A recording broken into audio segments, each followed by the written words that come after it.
ሰላም ጤና ይስጥልኝ አድማጭ ተመልካቾቻችን፣ ይህ በደጀን አማራ የአስተሳሰብ ጥራት የውይይት መድረክ የሚቀርበው ዝግጅት ነው።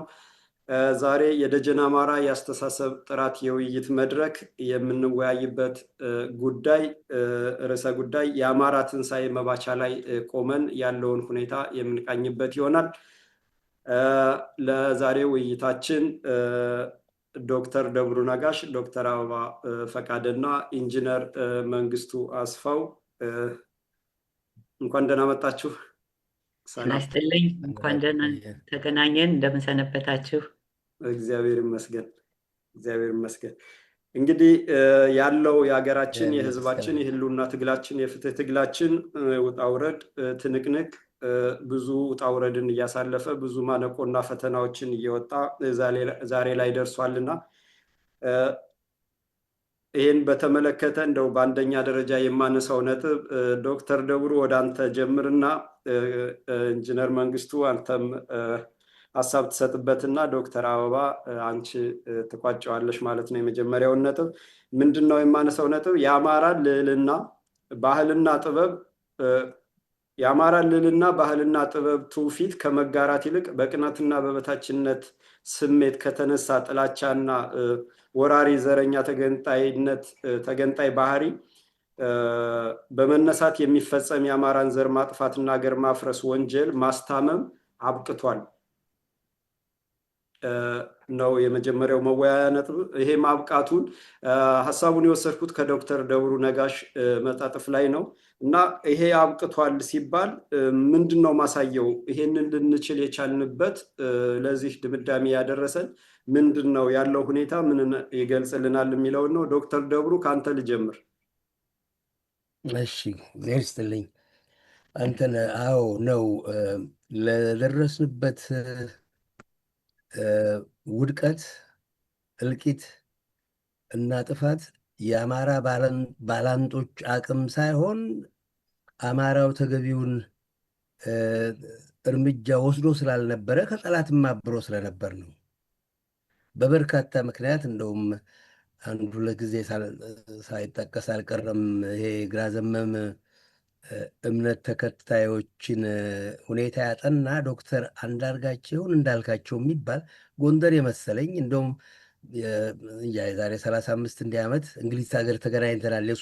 እሱ ጻፈ የተባለው እንትን ላይ ለሀገር ይበጃል በሚል ነበር በሰፊው የአማራ የሀገር መቆርቆር መንፈስ ላለፉት 50 ዓመት ልበለው አማራው መደብደብን የመረጠበት ባለማወቅም አንገቱን የሰበረበት አንዱ ታሪኩን ጠንቅቆ ያውቅ ስላልነበረ የእሱ ገናና ታሪክ የሌሎችን ዝቅተኝነት የሚያመለክት እየመሰለው በአማርነት ሳይገለጽ አማራ በአማራ ምንነት ከፍተኛ ዝቅተኝነት ይሰማቸው የነበሩን ሰዎችም ለመታደግ ጭምር ራሱን ጥሎ የነበረ አማራ እንግዲህ ዓለም እንደሚያውቀው የኢትዮጵያ የዛሬ 50 ዓመት የተፈጸመው የአማራ እልቂት የዛሬ በስም አይጠሪዎች የነሱ አብዮት የሚባለው በነቂስ የተገደሉት የሀገሪቷ ትልልቅ ሰዎች 95% የሚሆኑ አማራ ገዳዮች እነ አብዲሳው እነ ጨቤሳው እነኚህ ቀልቤሳው ሟች አማራ ይሄ የሆነበት ማናቸው ደጃች ጻው እንቆስላሴ ድንቅ ጭንቅላት የነበራቸው ቅን አማራ ጃንሆይንም የሚፈሩ ያልነበሩ ታሪካቸው እንደሰማሁት የመጨረሻ ቅን የነበሩ ጦርነቱ እኛ ላይ ነው አማራ ላይ ነው ብለው የተገነዘቡ የዛሬ 50 ዓመት ያውን ሁሉ ቸል ብሎ አማራ ለዘር ፍጅት በዓለም ተደርጎ የማይታወቅ በርካታ ህዝብ በህዳጣን ያለቀበት የመጀመሪያው ታሪክ አማራ ሊሆን የቻለው የሚገባውን አድርጎ ስላልነበረ ነው። እና ምንድነው አሁን እንትን የምለው ዛሬ የመጣው ግንዛቤ ዛሬ 2-3 ዓመት ፋኖ መነሳቱ አንዱ መሰረታዊ እንትን ነው። እሳቸው ብለው በነበረ የዛሬ 50 ዓመት ነው እንደ ጀግና ወርደው በደርግ የተገደሉ እሳቸው ራሳቸውን ያጠፉ ፕሮፌሰር አስራት ነፍሱን ይማረውና የዛሬ 30-35 ዓመት ይህኑ እንትን የነበረ ነው እና ረጅም ጊዜ ቢፈጅም ጠላቶቻችን ሊያደርጉ የአማራ ጠላቶችን እንደውም ጠላቶች አይደለም አማራ ጠላት የሚለው ለጠላትነት የሚበቃ ጠላት የለውም። ለጠላትነት የሚበቃ ጠላት የለውም። ምናልባት ይንቅ ይጸየፍ ይሆናል አንዳንዱ፣ ግን ለአማራ ጠላት የሚባል የለውም። ግን አማራን ጠላት ነህ ያሉ ሰዎች ሊያደርጉ የሚችሉትን ሁሉ አድርገዋል። ቦምቡንም ምናልባት አንድ የደቡብ አፍሪካ ጥቁር እንዳለው ቢቻላቸው የምንምገው አየር መርዝ ሆኖ ቢሆን ኖሮ በፈጁን ነበር አለ የደቡብ አፍሪካ ነጮች።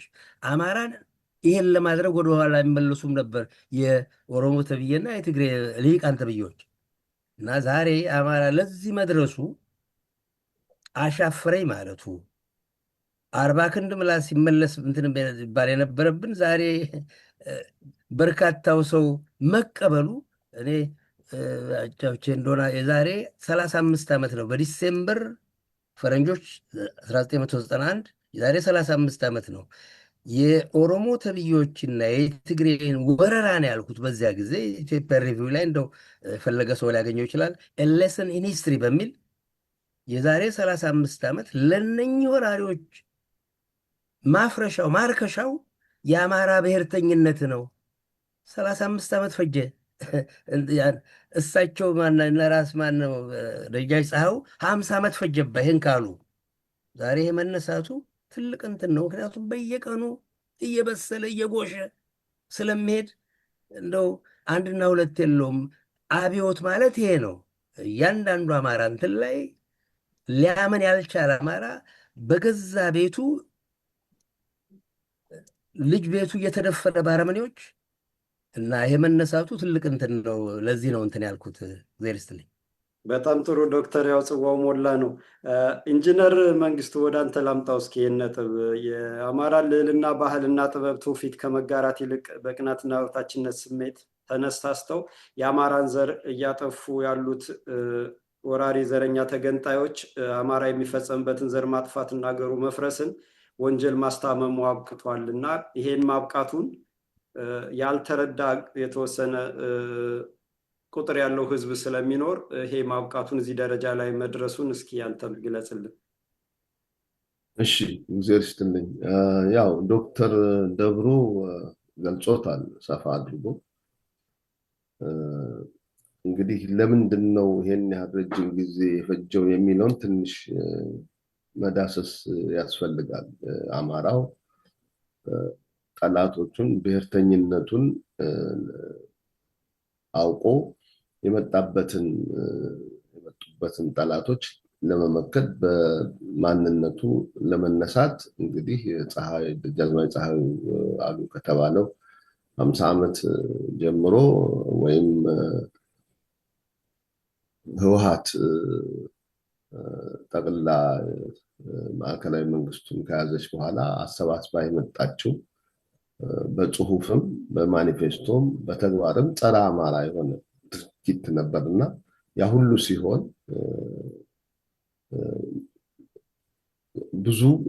ብዙሃኑ ስቲል የአገር አንድነት የሚለው ቅድም ዶክተር ሰለሞን ጠቅሶታል። የአገር አንድነት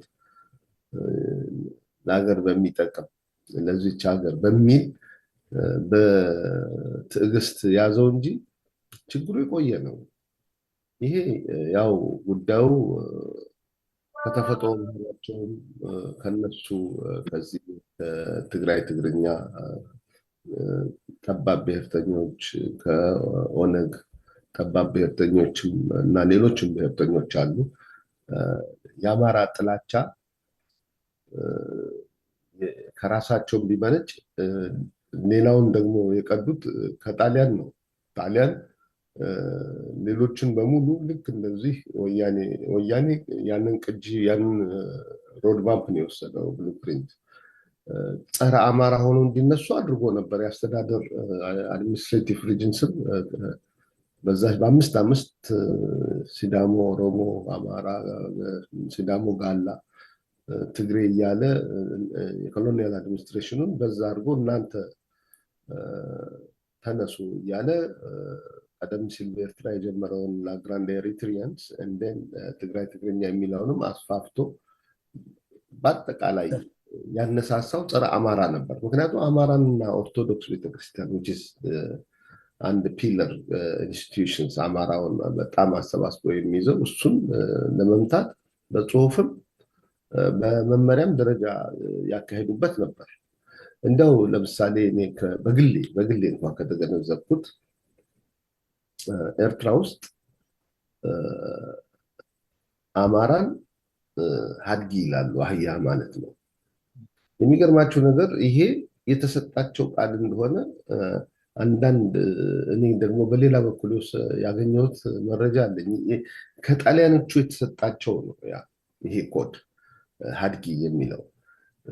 ምክንያቱም አንደኛ አማራም እኮ እንኳን ኤርትራ ትግራይ ውስጥም ሄዶ ሰርቶ የሚኖር ምን ያህል አማራ አለ? 0.0001% የለም። እነሱ ናቸው ወደ መሀል ሀገር ወደ አማራው መሬት መጥተው ይሰሩ ይኖሩ የነበሩ። አንድ ሰው እኮ የሌላውን ብሔረሰብ ጥላቻ ሊያድርበት የሚችለው በአካባቢው አሁን ጆች በሌሎች ዓለም ላይ ሊጠሉ የቻሉት በአካባቢው ኢኮኖሚውን ያኗኗራቸው ዘዴ ዚኖፎቢክ መሆናቸው ያ ፍሪክሽን ያመጣው ነው። ግን አማራው ኤርትራ ውስጥ ሄዶ አልኖረም። የኢኮኖሚም ተጋሪ አልነበረም በዛ ቦታ፣ በትግራይም ቦታ ቢሆን እነሱ ናቸው መሀል የመጡት። እና ይቺ አማራው ሀድጎ የምትለዋ እድገት በህብረት በኋላ ከዚህ ከሶማሌ ኦጋዴን ኤሪያ ውስጥ ነበር የተመደብኩት እና ሶማሌዎቹ በዛም በሶማሊያም ያሉት አማራን አምሃሩ ደበርኩ ይላሉ። አምሃርጉ ደበርዱ ደበርኩ ዳላይ ወአምሃርከ አምሃር ዳላይ ይላል። አህያን የወለደች አማራንም የወለደች አህያ ነች ነው አባባሉ። ስለዚህ ኮንሳይድ ያደርጋል። እነዛ በጣሊያን ተገዝተዋል፣ እነዚህም አንድ ይላሉ። እና ይሄ ጥላቻ ኢንዶክትሪኔሽኑ ቀደም ሲል ስር የሰደደ። ስለዚህ ይሄኛው ለአገር ይሄ ደግሞ አማራው ለአገር አንድነት የደረሱ ጥፋቶች በጣሊያን ጊዜ ሁለቱም ወገን በትግራይም በኦሮሞም ኤሪያ በእርግጥ እዚህ ጋር መካድ የሌለብን በነፃነት ደረጃ የተዋጉ ኦሮሞች ብዙዎች በርካቶች አሉ። በትግራይም ግን ጸረ ኢትዮጵያነቱንና ጸረ አማራነቱን በይፋ በዛች በ5 ዓመት ውስጥ ያሳዩበት ነው። እና ይሄ ሁሉ ሲሆን የለም ከነፃነት በኋላ ግድ የለም ሰላም ለዚች ሀገር አንድነት ትውልድም ይሄንን አይስማው እየተባሉ የተሰሩ ግፎችን እየተደበቁ ለትውልድ አይነበሩም ነበር። ስለዚህ አንዳንድ ሰዎች እንግዲህ እንደ ደጃዝማች ፀሐይ ስላሴ ያሉ ቀደም ብለው ሲነቁ እኔ አንድ ዘመዴ አብረዋቸው ነበሩ። በዛን ሰዓት ልክ ለውጡ ጅማ ላይ ከበዋቸው ሜርሴዲስ መኪናቸውን ወደ ኤርፖርት ሲሄዱ ከበቧቸው። ይሄ ግሪሳው እየተኮሱ ነው፣ አውቶማቲክ ጋናቸውን ይዘው መትረየሳቸውን እየተኮሱ ነው ይወጡታል። ይህን ድሮ የሰማሁት ነው። እና ቆራጥነት ቆርጠው ነበር እሳቸው። ሌላው ግን በማስታመም በይሉኝታም በተለያየም ነገር እየተዘናጋ ያው ጉዳቱ እንግዲህ እዚህ ደረጃ ደረሰና እንዲያውም ጭራሽ ይሄ ጠባብ ብሔርተኝነቱ አሸናፊ ሆኖ ማዕከላዊ መንግስቱን ይዞ የመጀመሪያ ጠላቱ ደግሞ አማራን ነው። እና እስካሁን ድረስ ያለው አማራን እስካሁን ድረስ ከዛን ጊዜ የጀመሩ በህይወቱም መጨፍጨፍ፣ በኢኮኖሚው ማሳጣት፣ አገርም ማሳጣት። አሁን ምንም የለው። ሰምታችሁ ከሆነ የኦሮሞ አክራሪ አክቲቪስቶች የት ነው የምን መሬት አለው እና እዛች አማራ እዛ ተራራዋ ብቻ ከበድ ነው ምን ቦታ አለው የሚል አገር የማሳጣት ደረጃ። ይሄ እንዲሁ የሚባል ነገር አይደለም። እና ዛሬ ግን ይሄንን ግፍ ይሄንን መከራ የተረዳና በራሱ ህይወት ላይ የመጣበት ትውልድ ተፈጥሯል። ስለዚህ ይሄ ትውልድ ደግሞ ብዙ ግፎችን በማንነቱ በአማራነቱ በዚህ ከወያኔ ከከለለው የአማራ ክልል ከሚባለው ውጭ ያለው አማራ ከ20 ሚሊዮን በላይ እኮ ነው። የትግራይ ፖፑሌሽን ምናልባት 5 ሚሊዮን ነው። 20 ሚሊዮን አማራ እኮ ከዚህ እነሱ ክልል ካደረጉት ውጭ ነው ያለው። ይሄ ለግፍ ለመከራ ለእልቂት የተሰጠው ህዝብ ይህንን ሁሉ እያየ የመጣው እያደገ የመጣው ዛሬ እድሜው ጎልማስ 30 ዓመት የሆነው ወጣቱ በቃ ኔቨር አገኝ ብሎ ተነስቷል። ስለዚህ ይሄ እንግዲህ በኃይልም በጉልበትም ሊያጠፋው የመጣውን መልሶ ለማጥፋት ይኸው እየተዋደቀ ነው ያለው። አይ ቲንክ አሁን የአማራ ብሔርተኝነት መንገድ ይዟል። በህዝብ ልብ ውስጥ ገብቷል። በአማራ ህዝብ ውስጥ ገብቷል። ቁጭቱ ተነስቷል። የሚጠብቀው ሌላ ነገር የለም። ስለዚህ ራሱን ማዳን ብቻ ነው እና ከአሁን በኋላ የሚመለስ ነገር አይደለም እና ጀስት አናይ ፎር አናይ ነው። ይሄው ነው ያለው። አመሰግናለሁ።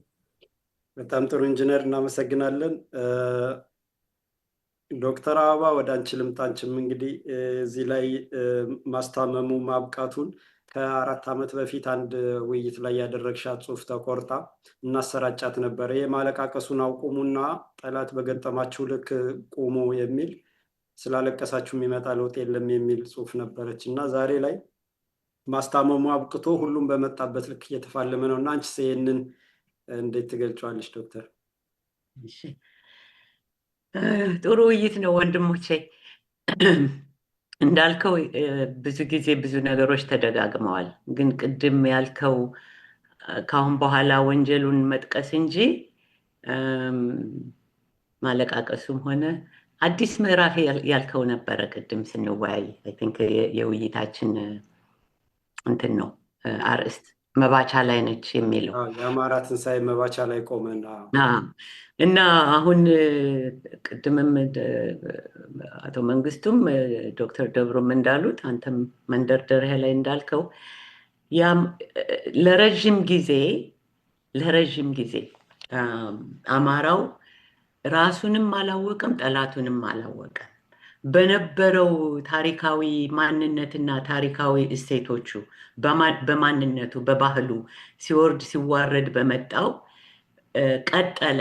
ያንን ይዞ በሚቀጥልበት ጊዜ አዳዲስ ቅድም መንግስቱም ያነሳው በጣሊያኖች በውጭም ይሁን በውስጥ ኃይሎች የተጠነሰሰውን ተንኮል የተቃጣበትን አደጋ በቀጥታ ማየት አልቻለም ነበር።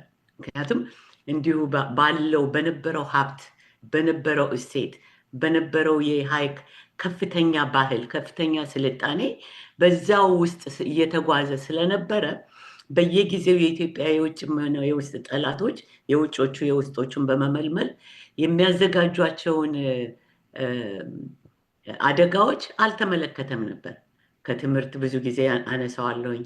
ዘመናዊነትን ለማስፋፋት የምዕራባውያንን መዘመን፣ ቋንቋችን፣ የራሳችንን ሳይንስ፣ የራሳችንን ጥበብ እንደመማር የመጣላችን፣ እነዚህም በሙሉ ከሌላ ተንኮል ጋራ ከሌላ ስር ከሰደደ አደጋ ጋር ወይም አማራውን እንዲጠፋ እሱ አማራውም ጠፍቶ እንደ ህዝብ ኢትዮጵያም እንድትጠፋ የሚያደርገውን ዓላማ ይዞ የመጣ አልመሰለውም አማራው። ስለዚህ አንዱ ሁለቱም ወንድሞቼ ካሉበት ላይ የምጨምረው ያ መዘናጋት ነበረበት። መዘናጋት ብቻ ሳይሆን በተለይ ራሱን ባለፈው ውይይታችን ታስታውሱ እንደሆነ ከ500 ዓመት ቅድም የጠቀስካቸው የሰሜኖቹን ሰዎች በሚመለከት ከዛሬ 500 ዓመት ጀምረው ጠንስሰውት የነበረው ነው። በኢትዮጵያ ላይ በሃይማኖት ምክንያት አድርገው ደቂቀ እስጢፋኖስ በሚባሉት የውጮቹን የፖርቹጋሉን የምኑን የካቶሊኮችን ለማስፋፋት ከዛን ጊዜ ጀምረው የመጡ ኃይሎች ናቸው እና ያን በሙሉ አማራው አልተገነዘበም ኢላማ እንደተደረገ። ስለዚህ ዛሬ ያለበት ለሚለው ነው። ዛሬ ያለንበትን ምዕራፍ አሁን ወንድሞቼ ካሉት ጋር ሃይላይት ለማድረግ የመጀመሪያው ነገር ከሁሉ መጀመሪያ እውቀት ነው፣ ራስን ማወቅ ነው። ለመጀመሪያ ጊዜ አማራው ይሄ ነገር ለካ ባህላችን ነው ብለን ስልጡን ህዝቦች ነን ብለን መንፈሳዊያን ነን ብለን በአብሮነት ብንጠብቃቸው ብንቀበላቸውም ለካ ሊያጠፉን በመካከላችን አሉ። ከሰውም ልጅ ውስጥ ከራሳችን ከኢትዮጵያ ምድርም የፈለቁ አጥፊዎች አሉ የሚለውን ለመገንዘብ መብቃቱ መባቻው ያልከው ላይ ማለት ነው። የመዳኛችን የመጀመሪያው ደረጃ ነው። ምክንያቱም ያንን አውቀናል። ካወቅን በኋላ እንመለስም። እንግዲህ ሌሎች ደግሞ በደረጃ የሚመጡ እንትኖች ሊኖሩ ይችላሉ እንጂ እና ጥፋት የጠፋው የዚህ 500 1000 ዓመት ጀምሮ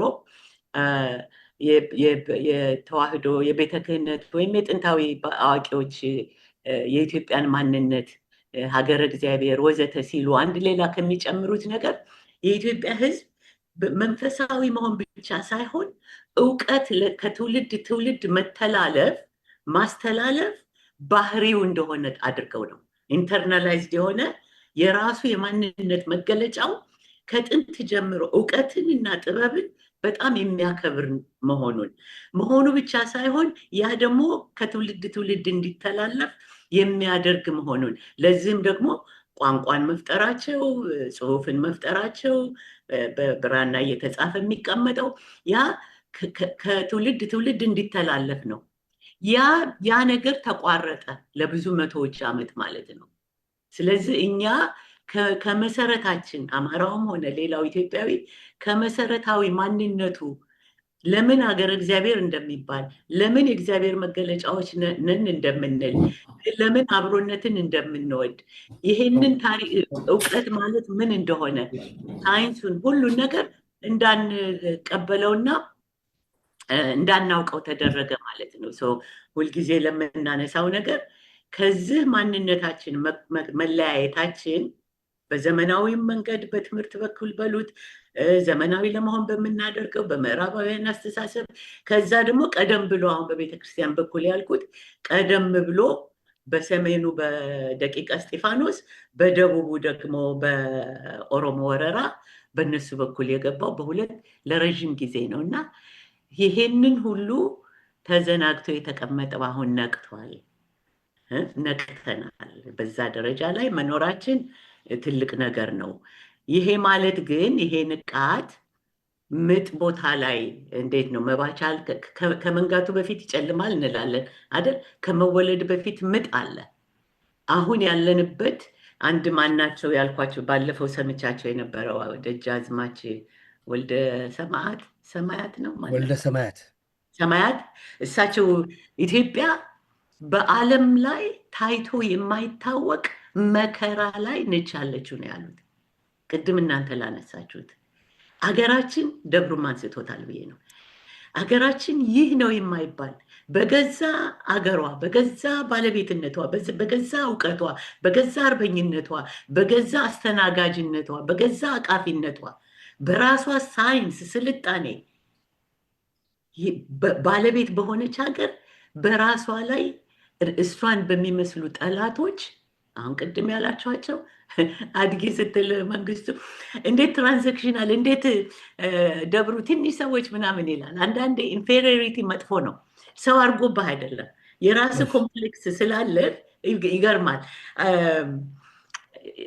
አንዳንዱ የኢትዮጵያ ተማርኩ የሚለው ኦሮሞ ትግሬው ተጨቆን የሚለው እንዲህ ብላችሁ ነበር ምንትስ ኦሮሞ እንዲህ ብለን ነበር ምናምን ይላል። አማራው አድጊ የተባለ ከጉዳይ አልቆጠረውም ነበር። አሁን አንተ እንዳልከው እንደዚህ ከስር ያለው ምክንያቱም በራሱ ላይ ማንነቱን ስለሚያውቅ አድጊ ብሎናልና ኢትዮጵያ ውስጥ እኔ አድጊ ተብያለሁና ልውጣ ከዚች ሀገር ልገንጠል የሚል ፖለቲሳይዝ የመንደርን ስድብ ፖለቲሳይዝ አድርጎ ሀገርን የሚያክል ነገር ለማፍረስ የሚዘጋጅ ህዝብ አይደለም እና እነሱ ግን ትራንዛክሽናል ናቸው። ይሄ ስጠኝ ልስጥህ ትንሾች ናቸው። ኢትዮጵያ ምን ሰጠችን ምን አደረገችልን ምናምን ነው እኮ የሚሉ።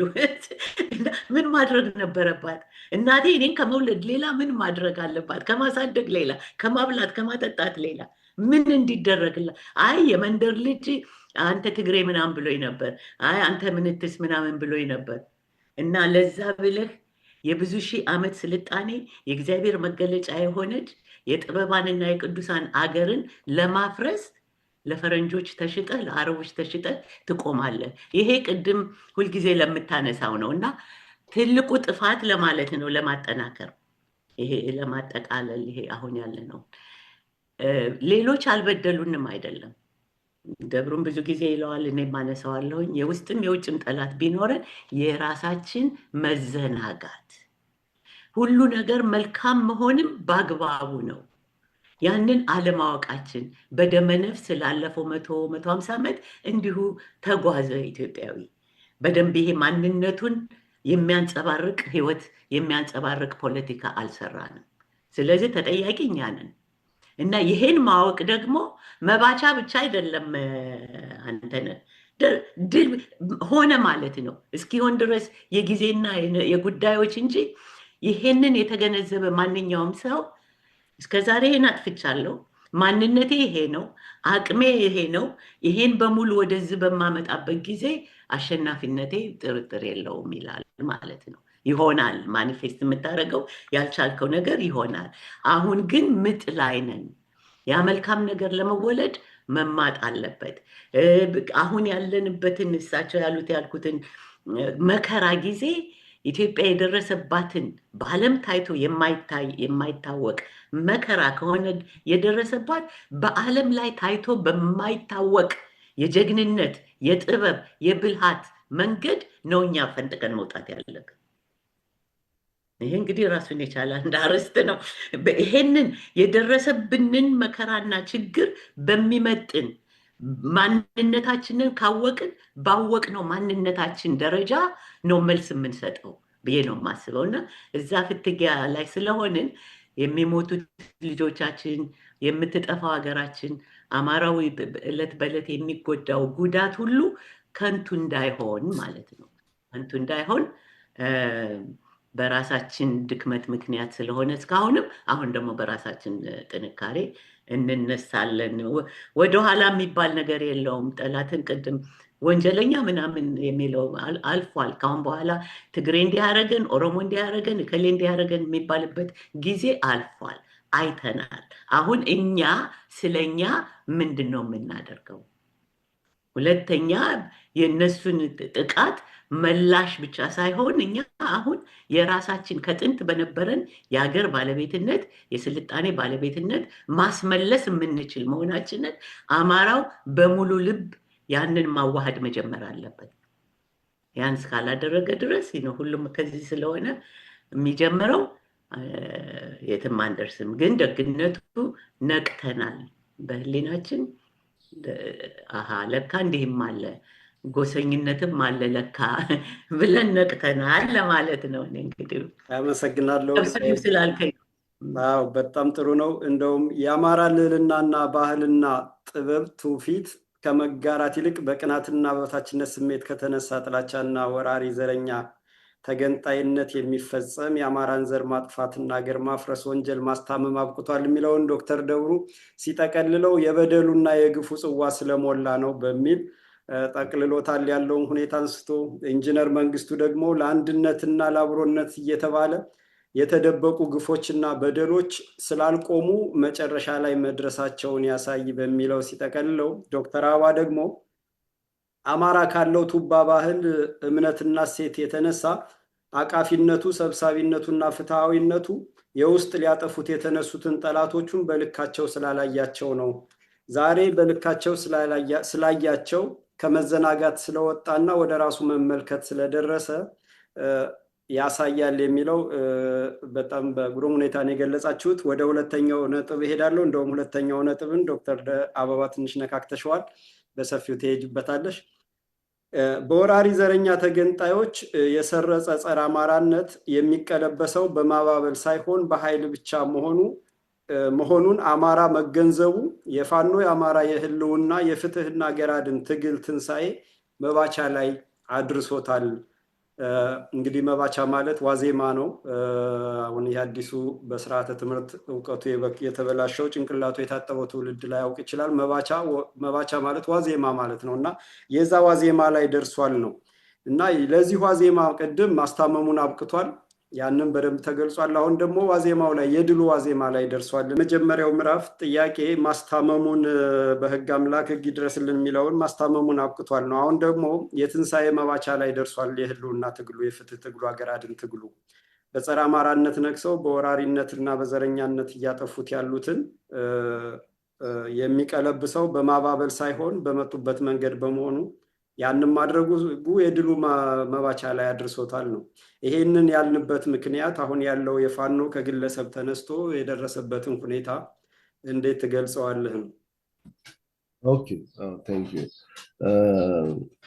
ይሄ ማባበል የሚለው እንደው ትንሽ ብንነካካው በቀዳማዊ ኃይለ ሥላሴ ዘመነ መንግስት እኛም አንተ ምናልባት አንተን አትኖርም ለሁለተኛ ደረጃ ትምህርት ቤት ደርሰናል እና የሚገርም ነው የኢኮኖሚ ወረራው ቀደም ሲል ስር የሰደደ ነበር። አሁን በኢትዮጵያ ከነበሩ ታላላቅ መስሪያ ቤቶች የኢትዮጵያ አየር መንገድ፣ ቴሌኮሙኒኬሽን፣ አውራ ጎዳና፣ ባንክ፣ ኮመርሻል ባንክ ኦፍ ኢትዮጵያ በሙሉ ኤርትራውያኖች ነበሩ። በአብዛኛው በማጆሪቲ ኤርፎርስ፣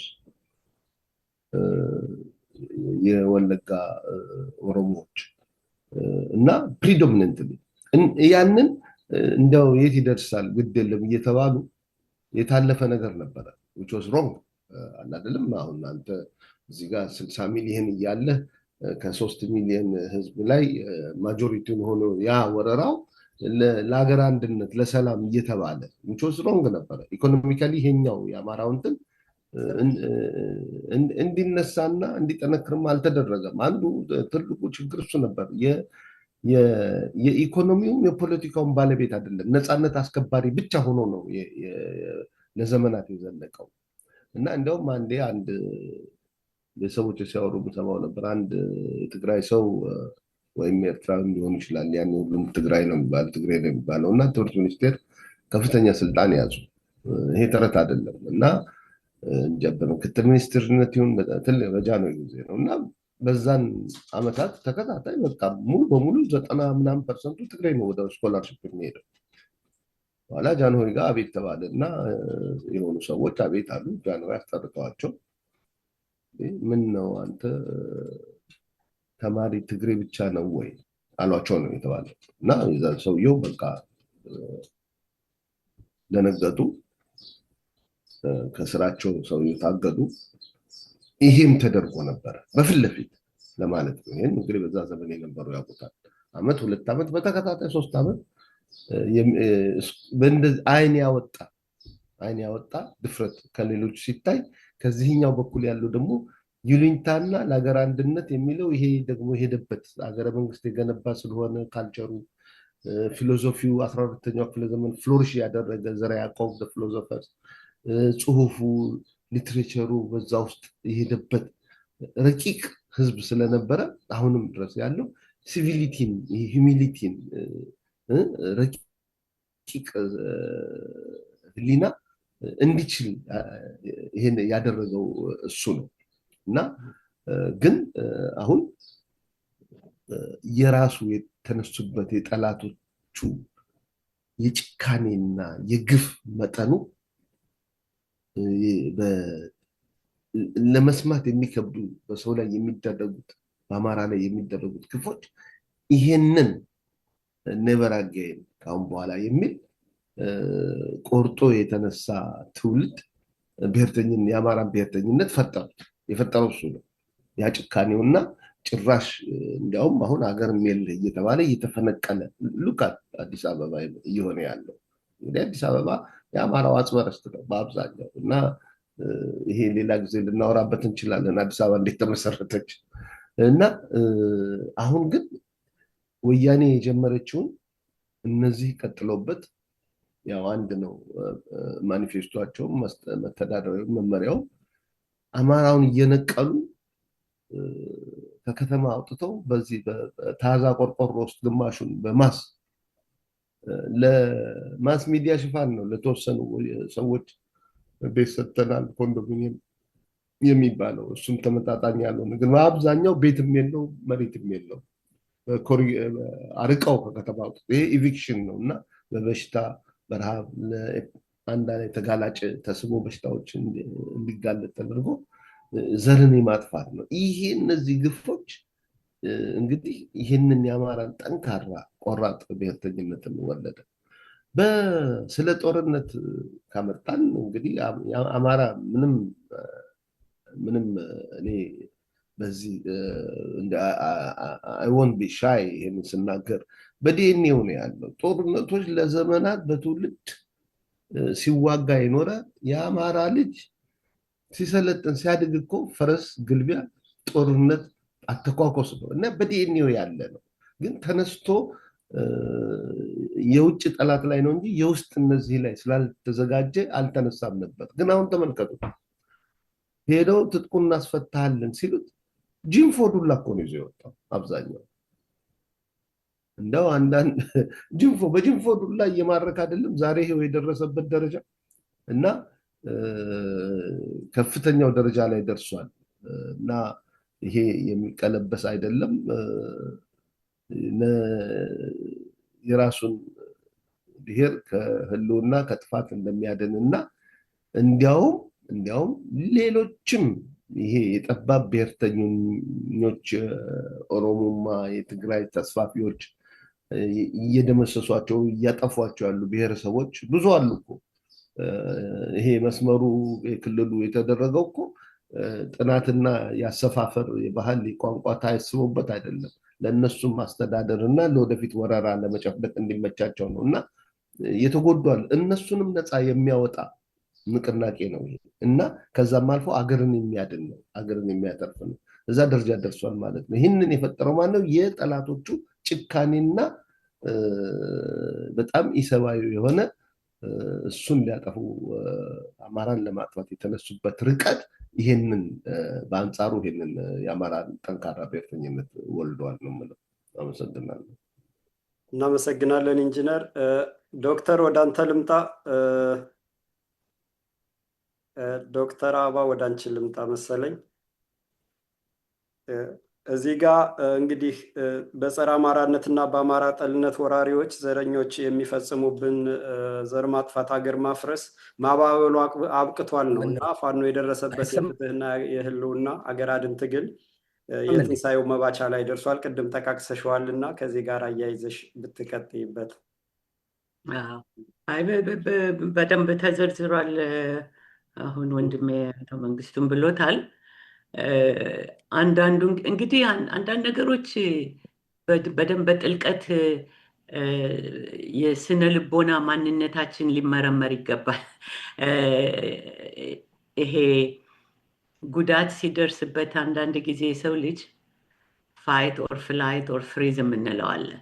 እነዚህ ሶስት ነገሮችን ወይ ይሸሻል ወይ እንትን ይላል ወይ ደግሞ ፍሪዝ ያደርጋል። ግን ሌላው ደግሞ ምን ያደርጋል? በእንስሳዎች ነው ያባብላል።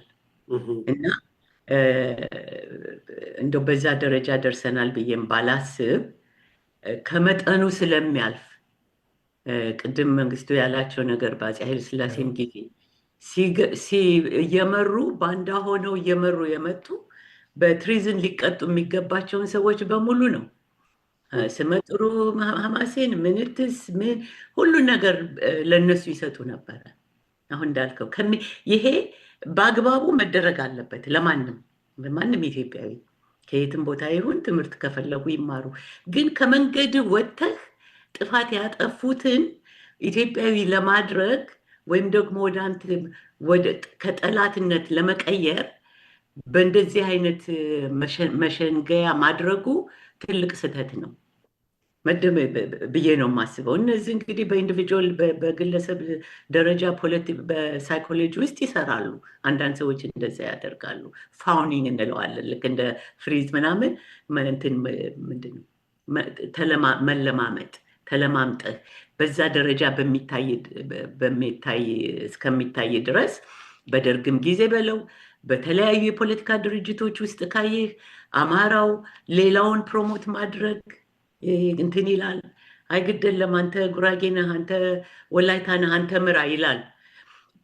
አስፈላጊ ከሆነ ማድረግ አለበት። ግን እንዲሁ ይሄ እንደው ቅድም የነካካኸው እንትን ጥልቅ የሆነ ስነ ልቦናዊ ስህተቶችም አሉበት በአግባቡ ካልተያዘ ማለት ነው።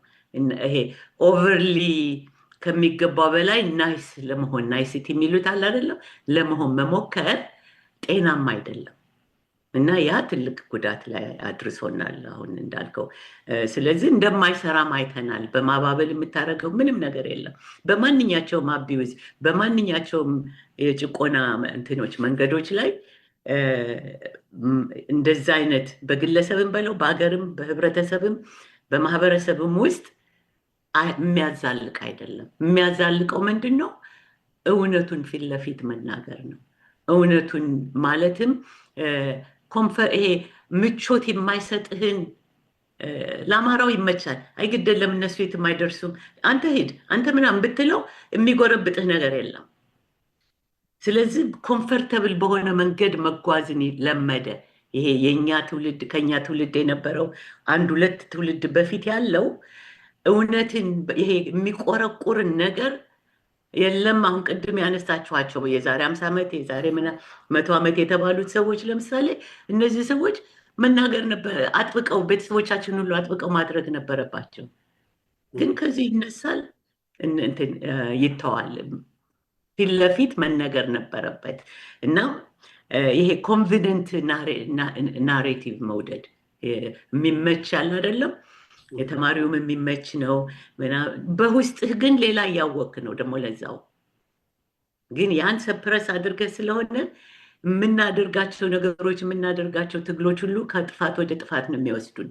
ቢኮዝ ንጹህም አይደሉም። ጥፋትም ሆኖ ንጹህ ቢሆን አንድ ነገር ዲፕ ጥልቅ በሆነው ሳይኪያችን ውስጥ ያ እውነት አለ። ግን አይ እንዳይከፋቸው፣ አይ ትምክተኛ እንዳልባል፣ አይ እንደዚህ እንዳልባል፣ አይ እንዲህ በሚል ሸፋፍነን አሁን እንዳልከው ደግሞ እነሱን አለመናገር ነው እንጂ ስም አትስደቧቸው፣ እንዲህ አትበሏቸው አሁንም ድረስ ያለ ነው እና ይሄ ፖለቲካል ኮሬክትነስ የሚሉት የተሳሳተ መንገድ አለ። እውነት አሁን ሁላችን የምንናገርበት ምክንያት በውስጣችን ስለ ኢትዮጵያም ሆነ ስለ አማራው የሚያንገበግበን እውነት ውስጣችን ስላለ ነው አይደል? በየመድረኩም የምናገኛትን የምናካፍለው ኮምፔልድ ስለሆንን ነው ቱ ስፒክ ደ ትሩት እውነትን ለመናገር እና ያ እውነቱን ስንናገር ግን ለሁሉ ሰው ይመቸዋል ማለት አይደለም። ሁሉ ሰው ይቀበለዋል በቀላሉ ማለት አይደለም። ኮምፈርተብል አይደለም እና የነበረውን ትርክት የሐሰቱን ትርክት በደንብ በብስለትን ባለማየት ችላም በማለት ቅድም ባልነውም በባህር የሚሆን 100 ዓመት በዛበት መሰል የኢትዮጵያ ሕዝብ መከራው በዛበትና ችላ ማለት ጀምሮ ይሁን የጠላቱን ማባበል አኮሞዴት ማድረግ እንዲህ አይነት ነገሮች ነበሩበት። እነዚህ ሁሉ መጥፎ አይደሉም። አየናቸው። እንዴት እንደምንጠቀምባቸው ለወደፊት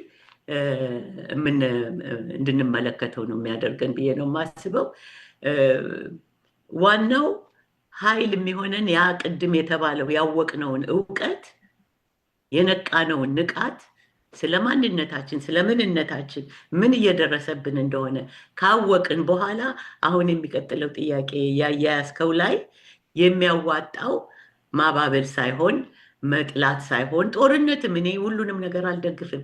በውስጣችን ያለው እውነት ኃይል እንዲሆን ያ እውነት ተመንዝሮ ወደ ኃይል ተቀይሮ የምንፈልገውን ለውጥ እንዲያመጣልን የማድረግ ነው እና ብዙ በዚህ በሐሰት ትርክቱ ምክንያት ነው ወደ ማባበሉ የገባ ነው።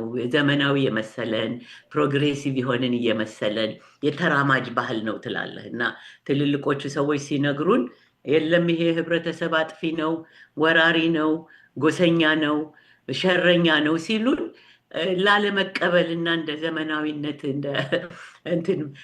እነዚህ ናቸው። እነዚህ ደግሞ ሱፐርፊሻል ጥፋቶች ናቸው፣ ከላይ ያሉ ናቸው። ያወቅን ቀን የምንወረውረው ነው ማለት ነው። ስለዚህ ደብሩ ሁልጊዜ የሚተርተው አለ ሊቆርጥህ የመጣን አባባ ብትለው አይተው ምናምን ይላልና ዳትስ ቬሪ በቃ ያለቀ ነገር ነው። ካሁን በኋላ አይተውንም። የሚተውን እኛ ራሳችንን ስንሆን ብቻ ነው ጋይነኝ። አሁንም በድጋሚ በጣም ጥሩ ዶክተር ደብሩ ኢንተርኔት አስቸግሮ ነበር። አሁን ወደ አንተ ልምጣ። ወደ አምጥቼ የነበረው ጥያቄ ቀጥለንበት ነበር። እኛም በወራሪ ዘረኛ ተገንጣዮች የሰረጸ ጸረ አማራነት የሚቀለበሰው በማባበል ሳይሆን በኃይል ብቻ መሆኑን አማራ መገንዘቡ የፋኖ የአማራ የህልውና የፍትህና ሀገር አድን ትግል ትንሣኤ መባቻ ላይ ደርሷል ነው። ለዚህ ማሳያ ደግሞ አንተ ይሄን ለማለት ምን ትላለህ ዶክተር? 5 ደቂቃ ብቻ ነበረችኝና አሁን ሰፋ ያለ ጊዜ እንትን እላለሁ እኔ ቅድም መንግስቱ ባነሳውም አንዳንድ ነገር ልበል። ያው ነገርን ነገር ያነሳዋልና ሶማሌው፣ ትግሬው ስለ አማራ ዛሬ የሚባለው እንትን ትላንትና የመጣ እንቶ ፈንቶ ነው። ሶማሌ አማራ ባይኖር አትላንቲክን እንደርስ ነበር ይል ነበር ለ100 ዓመታት። ለአማራ ያለው ትልቅ ትላንትና ትግሬና ምነኝ ምናምንቴዎች የሶማሌ ሴት ለጉርብትና የአማራ ሴት ይስጥሽ እያለች እንትን ይባል የነበረበት ታሪክ ነው። አማራ ሶማሌ የሚፈራው ህዝብ ቢኖር በዓለም ላይ አማራን ነበረ። የሚያከብረውምም ጀግና መሐሪ እና ትላንትና አንበጣ የሚበላ ትግሬ አማራ ጽዩፍ ነው። እኔ አሁን ሸኮና ቀቃይ ምልትስ የሚል ነው እና የሚበላውን እንኳን አሁን እንደው እናቴን ሳነሳ ደፍ ብላ ነው አይሮፕላን ላይ ህልም አትቀምስ የጥዩፍነቷ ማያረደውን የምትል አማራያ ነው እና በጽዩፍነታቸው በምናቸው እነኝህን ለጥላቻ የማይበቁ ሰዎች እነሱ በአማራ ላይ አሁን ቅድም አበባ እንዳነሳሽው አህያ ምንትስ በነገራችን ላይ ትላንት የመጣ ፈሊጥ ነው። ትግሬ ሲፎክር እንኳ የነሱ ጎበዝ የነበረ ሰውዬ ማንት ስብሐት የሚባል ሰውዬ ስንፎክር እንኳ አማራው እኔ ያለ ነበራለ። አማራ መኩሪያው ነበር እንጂ በትግሬ የሚናቁ ሆኖ አያውቅም። የእኛ ትውልድ ነው አማራን ያስናቀ። ይሄ ቀለም የቆጠረው ፊደል የቆጠረው ነው አማራን ያስናቀ እንጂ ቅድም ያነሳው በነገራችን ላይ መንግስቱ ዶክተር መንገሻ ነው የሚባል ያ ሰውዬ ታሪኩን አውቃለሁ። ጀነራል ነጋ ናቸው የነገሩኝ። ይህ ሰውዬ በስሙ ዶክተር ነው፣ ምክትል ሚኒስቴር የነበረ እንዳልከው ሙሉ እንትን ነው። ይሄን ሰውዬ ደግሞ ያጋለጡት ሰውዬ አቶ ጎርፉ የሚባሉ የሸዋ አማራ ናቸው። ታዝበው የሚላክ ትግሬ ነው ያመለከተ ትግሬ ሁሉ ይላክ ነበረ። ትግሬና ኤርትራዊ ያልጠቀስካትን ልጥቀስ። አካል ወርድ የሚባሉ ሚኒስቴር ጋር ነው የቀረበው። እንዴ እኔ ጌታዬ እኔ ካልጠቀምኩት ትግሬን ማን ይጠቅመዋል አላሉ። የድፍረቱ ድፍረት ባህሪው ነዋ፣ ባህሪው ነው። ይህ አስመሳ አማራ የአማራን ህዝብ ማለት አይደለም፣ አስመሳዩን ትግሬ ሚስት ሰርግ ሲድር ምንድን ነው ማለትስ የሚባለው ሀጎስ ምንትሴ ነው ጠላ ሲያቀብል እንኳን የበርካታው ባህሪያ ነው። አማራ ልጁን ሚስቱን በድሎ ነው 2 እንጀራ ቤቷ የማይጠፋው እንግዳ እንትን የተለያየ እንትን ነው እና ይሄንን መቀበል የተሳነን እኛንን ለዚያ በቃ ናቸው እንጂ እነኝህ ምናምንቴዎች አማራን ሊሰድቡ የሚችሉ ቃርሚያ ሲቀለብ የነበረ ለ300-400 ዓመት አማራ ታሪካችንን ማናቅ ስለሆንን ነው። ወሎ፣ ቤጌምድር፣ ጎጃም የትግሬ ገበሬ በየዓመቱ እየመጣ ቃርሚያ ለምኖ የሚሄድበት ይሄ ነው። እንዲህ ያቆመ ህዝብ ነው። ለዚህ የበቃንበት ይሄ ቀለም የቆጠረው የኛ ቢጤው ነው እንጂ እንትን ያበቃው ትግሬ አማራን እንደ ጣዖት ያመልክ ነበር። እነኚህ አረመኔዎች የአማራን ደም የሚጠጡት ለምን እንደሆነ ታውቃላችሁ? ደጋግሜ ብየዋለሁ። እንደሚሄን ነገር እንደ አማራ እንድንጀግን ብለው ነው። ኦሮሞ ተብዬው የአማራ ደም የሚጠጣው እንደ አማራ እንዲጀግን ብዬ ነው። እና አማራን ምንነት ያውቁታል። አልቀሰቀስ ብሎ ደርግ ከአቅሙ ጅራፍ እንዳይት ቡሄ ምን እንትን እንዳይባል አግዶ ነበረ። በአማራ ጦርነት ላይ ነው ቅኔን የፈጠረ ጀግና። የወሎን 5 ምንድነው የሙዚቃ ምንድነው የሚባሉት የአንቺ ዘመዶች የፈጠሩት እንትን ቅኝት በዓለም ይሄን የፈጠረ እና እኔ በእውነት የወረዳ ወርደን ይሄ መነገር እንኳን ያለበት ይሄን ያልታጠቅን ስለሆንን ነው። ይሄን ግሽር የሚበላ ፊቱን ሳይታጠብ እህል ይበላ የነበረን ሰው እንኳን ይሄን ቆሞ ይጸዳዳል የነበረ አረመኔ ሳያደረግኩ እኔ ነኝ ማለት ስለተሳነን ነው። ቆሞ ከኢትዮጵያ ሳልወጣ ነፍሱን ይማረውና ጋሽ ሙላቱ የሚባል ፓይለት ነበረ፣ የኢትዮጵያ አየር መንገድ ፓይለት የነበረ ታሞ የእህቱ ልጅ ባልንጀራ ያለው ልንጠይቀው እንሄዳለን መታራ። አንዷ የዛ አካባቢ የእነኝህ የኦሮሞ ተብዬዎች እንትን የቤቱን የምታጸዳ እጁን ትጨብጠዋለች። እችን ጣት ነው የተቀበለው ጋሽ ሙላቱ። ምንድን ነው ብዬ ብለው እንዴ አታውቅም? አላውቅም። በቁሙ እኮ ነው።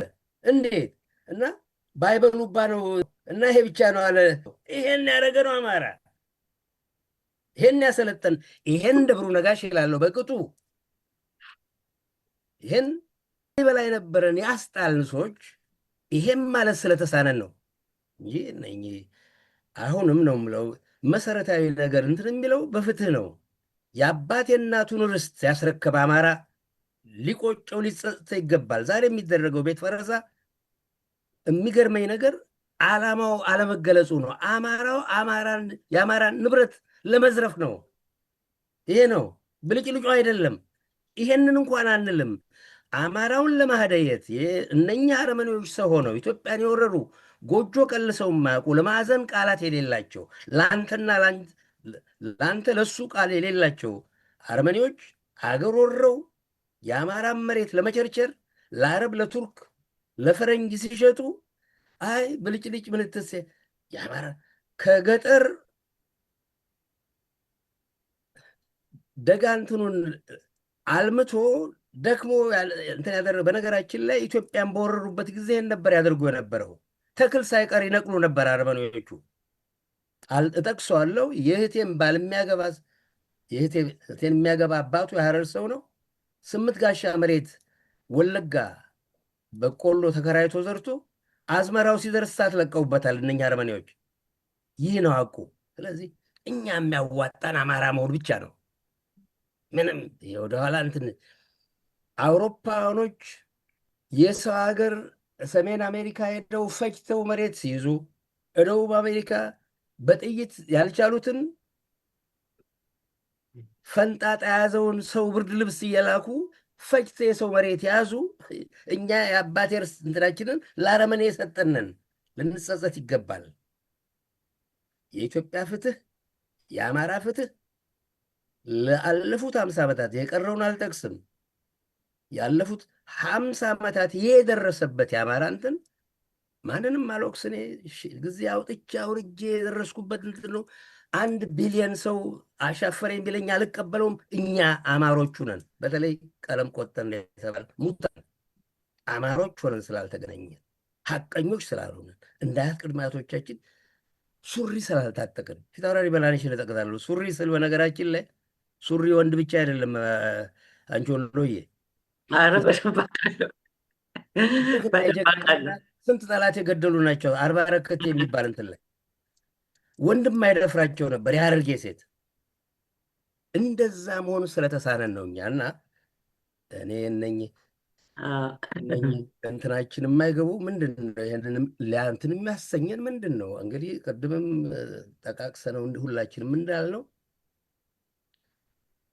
መሰረት የትምህርቱ ስርዓት ጭምር አማራው በነገራችን ላይ የዛሬ 8 ዓመት ወሎና የእናቴን ሀገር ወሎና የአባቴን ሀገር መንዝ ላይ ሄዳለሁ። በሄድኩበት እነኛ ሰዎች እንግዲህ ለኢትዮጵያ የ94 በመቶ የኢትዮጵያ አርበኛ አማራ ሆኖ 86 ቋንቋ እንዲናገር አንቶኒዮና ሪቻርድ ከመባል ያዳነ አማራ ጫማ አልነበረውም። በርካታው መንዜ ትምህርት ቤት 20-30 ኪሎ ሜትር ተብሎ ነው አንድ ትምህርት ቤት የሚታየው። በድፍን እሸዋ ውስጥ ቀዳማዊ ኃይለ ሥላሴ ጊዜ አማራው ምድር ደብረ ብርሃን አንድ ትምህርት ቤት፣ ስሂን የሚባለው የወሎ ትምህርት ቤት አንድ፣ በጌምድር ውስጥ አንድ ትምህርት ቤት፣ ጎጃም አንድ ትምህርት ቤት ነው። አንዳንድ ሆስፒታል እነ ኤርትራ ወደ 6 ወደ 4 ሁለተኛ ደረጃ ትግሬ የአማራን የእያንዳንዱን ጠቅላይ ግዛት ያነሰ ህዝብ ኖሮት ግንቢ የሚባለው ከድፍን አማራው በላይ ሁለተኛ ደረጃና የመጀመሪያ ትምህርት ቤት የነበረው ነው። አልወቅስም፣ እነሱን ትልቆቹን አልወቅስም፣ እኛ ነው የምወቅሰው። ይህንን እንኳ ተረድተን ለአማራው አልቆምንም እና ይሄን ዛሬ በቀለም ቆጠሩ ተጸጽተን ወደ አባቶቻችን ምንነት ለፍትህ እኔ እንደውም ምንድን ነው የምለው አይሮፕላን ላይ ስንሳፈር ብዙ ጊዜ የሚገለጸውን ነገር አለ። ጭምብል ቢወርድ የአየር ችግር ቢፈጠርና ጭምብል ቢወርድ መጀመሪያ ለራሳችሁ አጥልቃችሁ ነው ለልጅም ሆነ ለቀረው የምታደርጉት የሚለው እንደዛ ነው። ኢትዮጵያን እና የጥቁርን ዘር እንደውም አሁን ፈልጌ ያጣሁት አንድ ፋኖ አንጀት የሚያርስ በቃ እንዴት አይነት የጥቁርን ዘር ያስከብርን ለእነኛ ነፃነት የሆነ አማራ ነው እና እንደዛ ያደረግን ሰዎች ልጆች መሆን ተስኖን ነው ዛሬ አማራ የጥቁር ዘው ኩራት የሆነ የማንኛውም የተበደሉ ሰዎች ኩራት የሆነ ጃፓኖች ፈረንጆችን ያሸነፉት በእኛ ድል መሆኑ 94% የኢትዮጵያ አርበኛ በሁለተኛው ጣሊያን የጻፈው ነው። እኛ ያልነው አይደለም። አማራ እንደነበር ኦሮሞ ተብዬው ከ1.5 እንደማይበልጥ ከነሱ በላይ እጥፍ እንደውም አርበኛ የነበረው ሲዳማና ጉራጌ እንደነበር ያ ነው የሚያሳየን። ይሄን አልታጠቅንም። አንተ ብሎ አላልንም። ኦጋዴን ውስጥ አሩሲ ውስጥ አንድ በየቦታ የተደረገ ነገር ነው። በነገራችን ላይ ሐረርጌም ሆኗል። አንድ አሩሲ ሊሰብቅ ጣሊያን ጋር ጣሊያን ጌታዬ ከተማ የመጣን አማራ ጥይት ምን ለማለት ከተማ ገብቷል። ያስይዘውና እነኝን አማሮች ከሀገር እንትን በሉልን ፍጁልን እንትን ይለዋል። ምንድን ነው እሱ? አይ አርበኛ እናንተን የሚፈታተን እንትን ከዱር የመጣ አርበኛ ነው ይላል። ሁለትም አርበኛ ነው ሰውዬው። ጦርነቱ ወደ ማለቁ አካባቢ ስለነበር ደግሞ ሁሉ ጣሊያን ፋሽስት አልነበረም። በነገራችን ላይ በጣም ነገሩ ተመስጦ ምንድነው አንተ እኔ አሩሲ ነኝ እና ለምን የማትዋጋኝ ይለዋል። መልስ የለውም። አማራው እኮ የሚዋጋው አገሩ ስለሆነች ነው። ጣሊያን ይሄን ያለው እኛ በገዛ ሀገራችን ዛሬ የኢትዮጵያ ቀለም ቆጠር ተብዬ ለአረመኔ ተቆርቁሮ አባቴ እናቱን ርስት እንደውም ይፎክርበታል። ይህን ሰሞን አንዱ ያፓ የነበረ ሲፎክር ነበር። የአባቴን ርስት እዛ አስቆሜ ሰጥቼ ብሎ ነበር እንትን ያለው። ይሄም ባደረገ የእሱን ልጅ እንደውም በነገራችን ላይ አንድ ሰው ያለውን ልናገር። ሰውየው አባት ዳኛ ነው። ሁለቱ ልጆቹ ኢህአፓ ውስጥ የነበሩ ልጆች ናቸው። በርካታው በልጅነት መንፈስ አባትየው ዳኛ የነበረው ቤት እንኳን ያልነበረው ነው። የ10 ልጆች አባት እና ሱፍ ለብሶ መሄዱ ነው እንግዲህ አዳሪ የሚያሰኘው። እና ምን ይለዋል አንዱ ቆቱ አባ አገሌ ይለዋል። በደርግ ጊዜ ነው እኮ የሚሆነው። ለመሆኑ እነኚህ እናንተ ልጆች ኢህአፓ የሚባሉትን ነው ተማሪው እድገት ለሁለት የሄደው አማራን እንዲያርጉ ባልና ሚስት ሲጣሉ ይሄን አድርጉ ይል የነበር የ15 16 ዓመት ልጆች። በኋላ ምን ይለዋል ሰውየውን? ኧረ ለመሆኑ አያገሌ ይለዋል ሰውየው። የኦሮሞ ተብዬው እስላሙ ቆቱ ነው። እነኚህ ሰዎች እናንተን ግደሉ ሲሉን ልጆቹን እነሱን ምንምራቸው ይመስላችኋል አለኝ አለ። አይሰማም ዶክተር፣ ድምፅ ጨምርበት፣ አልሰማም። እናንተን ግደሉ ሲሉን፣ አባቶቻቸውን ግደሉ ሲሉን እነሱን ምንምራቸው ይመስላችኋል ያላለ። ትክክል ነው። ዛሬ የምናየው የአባት የእናቱን ርስት ያስረከበን አማራ ልጅ ነው የሚጨፈጭፈው። ርስቱንም ሰጥቶ ምንነቱንም ሰጥቶ አተርፍም ነው። አበባ እንዳልሽው የእነሱ እንትን ደግሞም የተፈጥሮ ጉዳይ ነው። ምንድን ነው እግር ወርች የመታውን እግር አይስተው ይላል እና ከላይ ያለ እንትን ሲለው አማራን ዛሬ ምን ያድርግ? እነኚህ ሰዎች ደግሞ የሚያስቡ ከሆነ የሚያስቡ ትንሽ አእምሮ ካላቸው ወያኔም ሆነ ኦሮሞ ተብዬው በአንዶቹም አማሮች ማድረግ የሚገባቸው ነገር ዛሬ በተያዙት ጉዳይ ነው። እስከ መጨረሻው ሊዋጉት ይገባል። አልለቃቸውማ።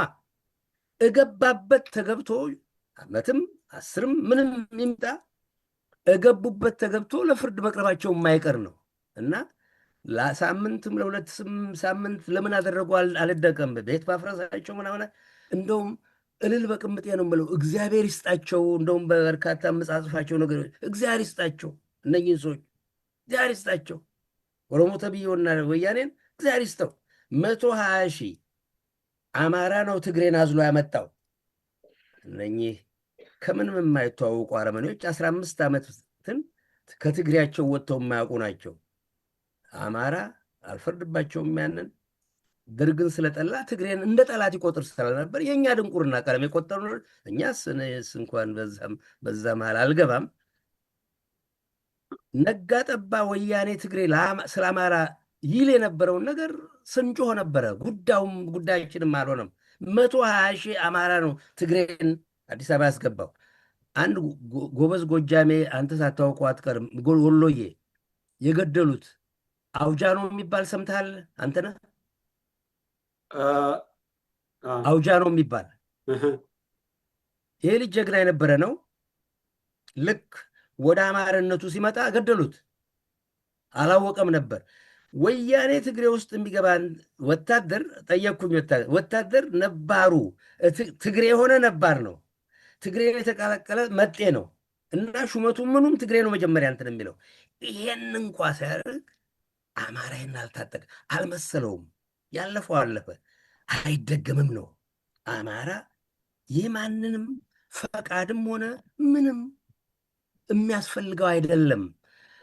አያት ቅድመ አያቶቹ ባቆሟት ባጸኗት በፈጠሯት ሀገር 94% ኢትዮጵያን አርበኛ ከ20ው 19 በሆነበት ዛሬም ለኢትዮጵያ ሟቹ አማራው ነው እና እኔ አሁን ምንድነው አንድ ተረት አለ። ምንድነው ለአማራው የማይስማማ እኔ ማንትስ የሚባል እነሱ አንድ አሳማ ማን ይባላል የኦሮሞ ተብዬው ፕሮፌሰር ይሉታል። አንድ ደደብ ማን የሚባል መራራ እንደው መራራ እና መራራው ሰው ሆኖ ፕሮፌሰር መራራ እንዳይላ አንድ ጎጃሜ ልገለው በከሩቅ እኮ ነው። አሁን ሰው ይሄን ይጠራል። መራራው አንድ ጊዜ እንዶ አለ የእነሱ ናቸው የኢትዮጵያዊነትን ሚዛን የሚመዝኑ። አዎ መዝናለሁ፣ እኔ ነኝ የምመዝን። አዎ መረራው ሳይቀር ሊያሸማቅቅ እንግዲህ ይሄን ነው ልንታጠቅ የሚገባው እኛ ያልነው አይደለም። ፈረንጁ ራሱ 94% ከ20ው አርበኛ 19ኙ አማራ ነበር ነው። እንዲያርገን ያቆያናት የፈጠርናት ሀገር ናት። ይሄን አማራ እየታጠቀልን ነው። ትግላችን የኛ ቀለም የቆጠር ነው። የአማራ አይነ ጥላ እንዲገፈፍ ማድረግ ነው። አልሰማንም። ዛሬ እየተገለጠ ነው። በሳሎች፣ መሐንዲሱ፣ አዋቂው፣ ሐኪሙ ምን በየሙያው ነው ፋኖ ውስጥ የተቀላቀለ ስንት ጀግና እንደ ትግሬ ወያኔ የ4ኛ 5ኛ ክፍል ውዳቂ በጥላቻ ያደቀ በችጋር ያለቀ አእምሮ የጫጫ አይደለም። እነኚህ በጥላቻ በበታችነት በምንድን ነው አንድ እንትን አለ በደንባራ በቅሎ ቃጭል ተጨምሮ ይላል እና እነኚህ አእምሯቸው የጫጫ በትምህርት ያልተደገፉ በጥላቻ ያደገ አረመኔ ቅድም መንግስቱ እንዳልከው ትግሬ ውስጥ የምን ነጥባን የመንግስት ሰራተኛ ካልሆነ በስተቀር ምን ሊያደርግ ነው ትግሬ እንትን የሚለው አማራ እንትን 1/3 ትግሬ ይኖር የነበረው አማራ ምድር ነው። ጎጃም፣ ጎንደር፣ ወሎ ነበር ይኖር ነበር፣ ኤርትራም ጭምር ሳያደረጋቸው ወገኔ ብሎ ንብረታቸው ቢዘረፍ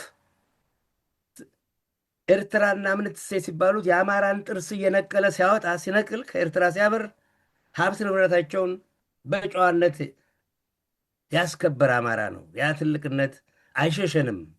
ግን አማራ በገዛ ቤቱ ባለቤት መሆን አለበት። አገሩን መረከብ አለበት ነው። ፍትሃዊ ነው። ፈረንጅ እንደሚለው ዋት ኢዝ ጉድ ፎር ዘ ጉዝ ኢዝ ጉድ ፎር ዘ ጋንደር ይላል። ለእንስቷ ዳክዬ የበጀ ለወንድየውም ይበጃል ነው። ለኢትዮጵያ ለአማራ የበጀች ኢትዮጵያ ለማንም ፍትሃዊ ነው። እንደውም አንተ ትብስ የሚል ራሱን እየበደለ ይሄን ያደረገ ነው። ከአሁን ወዲያ በምንም አይነት አማራ ከዚህ በኋላ እንትን የሚልበት ምንም እንትን የለውም። ምንም ስልጣኑን ቤተ መንግስቱ መረከብ አለበት። ምንም እና እነኚህ ጠላቶች ከቀረው በደም አላት በሞተላት ይሄን ባላት ስላላደረገም ጭምር ነው። እና አማራ ወያኔ ትግሬና ኦሮሞ ተብዬዎችን ፋሽስቶች አማራ ስልጣን ሲይዝ ብቻ ነው ለፍርድ የሚቀርቡት። ማንም አያቀርባቸው፣ ወንጀለኞች ናቸው የቀሩት።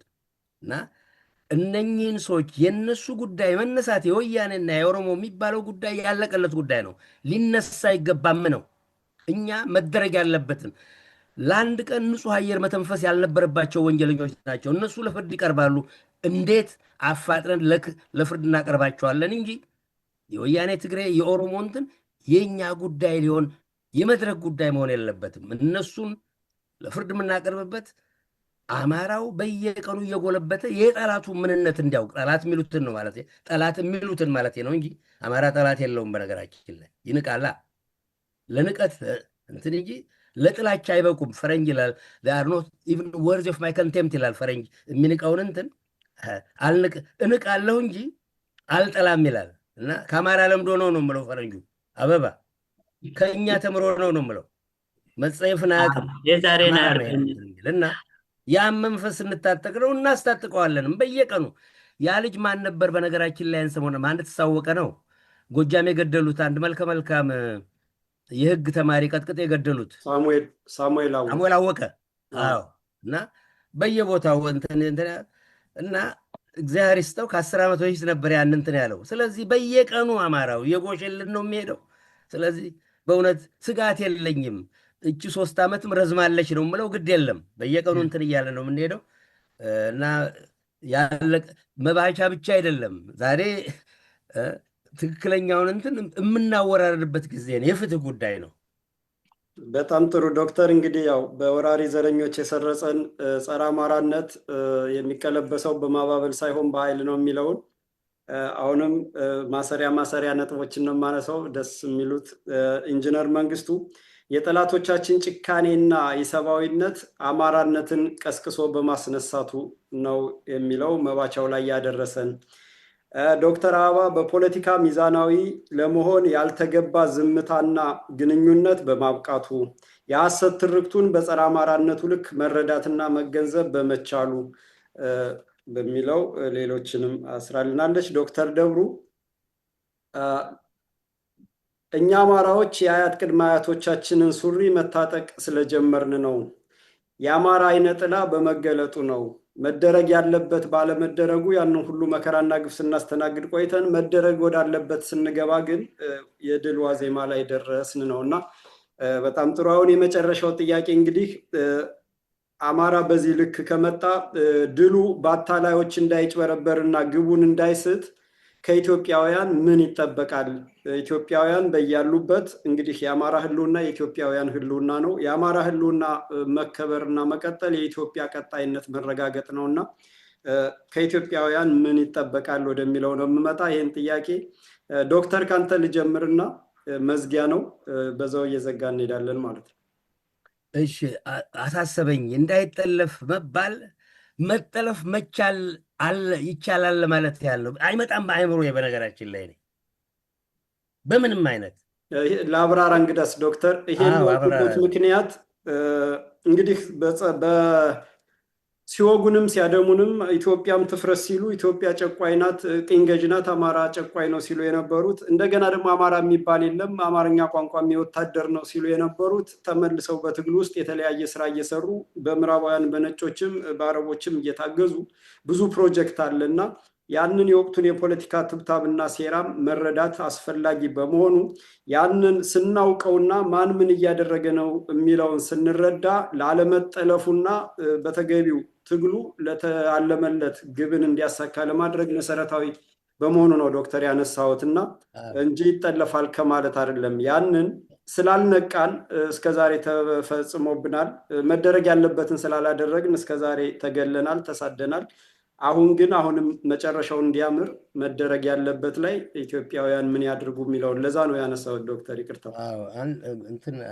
እኔም እንግዲህ የእኔ ደግሞ ስጋቴ ምንድን ነው ስጋት መሆን የለበትም የምለው እና እንዳርጋቸው እነ ልደቱ ይሄ ምናምን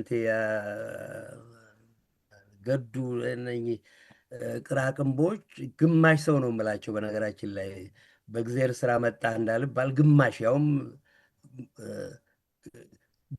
ግማሽ ሰውነትም ያንሳቸዋል። በነገራችን ላይ አሜሪካኖች ሰው መቼ ነበረ ታውቁት እንደሆነ አላውቅም፣ ጥቁሩን ግማሽ ሰው ነበር አሉ። ሴቱን ነው እስከ ቅርብ ጊዜ እስከ 150 የግማሽ ሰው ሲመርጡ ወደ ግማሽ ነበረ እንትን እና ለግማሽነት እንኳ እድል ልነፍጋቸው ምሻ ሰዎች ናቸው። አሁን የጠቀስካቸው እና አንዳርጋቸው የምናምንቴው እነኝህን ዘረቢሶች ማንንም አልወቅስ ደግሞ እነሱን የሚሸከመው ህዝብ ነው። እነ ልደቱን ምንትሴ እነኝህን የሚሸከመው ህዝብ ነው። ፋኖ እነኝህን ለፍርድ የሚያቀርባቸውን ወንጀለኞች በአማራ ጉዳይ የፈረንጅ ምን በነገራችን ላይ አፍጋኒስታን ጥሩ ምሳሌ ናት። እንደሆነ ለቆረጠ እንትን አማራ የእኛም ባህሪ ያላቸው ነው የምለው የአማራን ባህሪ ያላቸው 775 ሺህ አሜሪካ የነበረ የወረራቸው ለመገመት ያስቸግራል። ወደ 1 ሚሊዮን 20 ዓመት ቂጡን ገርፈው ያን አረመኔ ጥይቱን ቀርቶ ብሩን አይሮፕላን እንትን ሳይለው እንጃ ስንት ቢሊዮን ብር ሸሽቶ ከሀገር የወጣው በዓለም ትልቁ ከበርቴ እንትን የሚባለው በሀገሬ በፈጠርኳት ለ50 ሺህ ዘመን በኖርንባት አገር ትላንትና የመጣ አረመኔ እና የየመን የአረብ ባሪያ አማራን ሊያሳስት ስልጣን እንትን ሊል አእምሮ የማይመጣ በእኔ ግምት ነው የማየው፣ በእኔ ሚዛን ነው የማየው። አንተ ነህ በእኔ ሚዛን ስለማይሆነው የሚቀፈኝ አስተሳሰቡ ራሱ እነኚህ ቁልቁል የሚሰቀሉ ወንጀለኞች ናቸው። በአማራ እንትን ላይ እነ እንዳልካቸውና መሰሎቹ ቁልቁል የሚሰቀሉ ወንጀለኞች ናቸው። እዙ ባሉበት ምናልባት ፈረንጅ ደብቅና ያኖራቸው ካልሆነ በስተቀር እና እነኚህ በአማራ ጉዳይ ላይ ለ40 ለ50 ዓመት ወንጀል ሲፈጽሙ የነበሩ ሰዎች ቀርቶ በአማራ ጉዳይ ላይ ዛሬ የደረሰበትን ግፍና እንትን የአማራን ግፍ የማይጋራ በአንደበትም ሆነ በጽሁፍ የማይጋራ ወዮለት የሚያሰኝ ነው። ስለዚህ ፋኖ እየበሰለ በየቀኑ የሚሄድ የስንት አዋቂዎች የስንት የመንፈስ ሊቃውንት ያሉበት ነው እና እኛ እነሱን ከውጭ ካለ ፍላጻ የምንከላከል እኛ ነን። ውጭ ያለ ነው እና አንዳርጋቸው አባቱ ይጥፋና እነገዱን እነ ሊቃንን ነው መልትስ የሚባሉ ምናምንቴዎች ፈረንጅ ያመጣቸው እዚህ ቀንድ መምታት ያለብን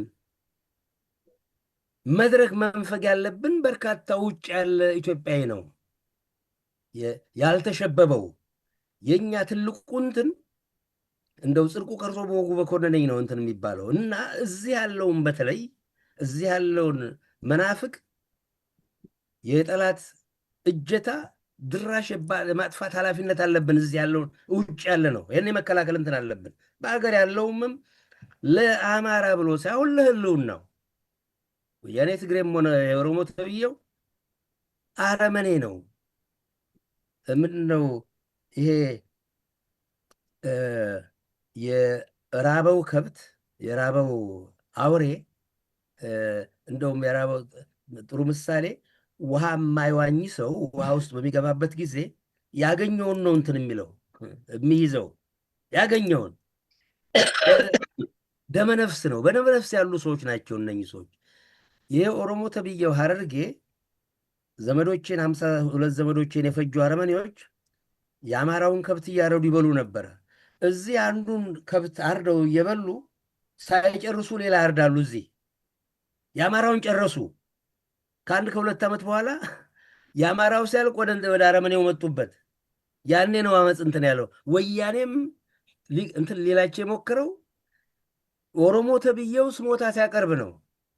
እነኚህ ለከት የላቸውም።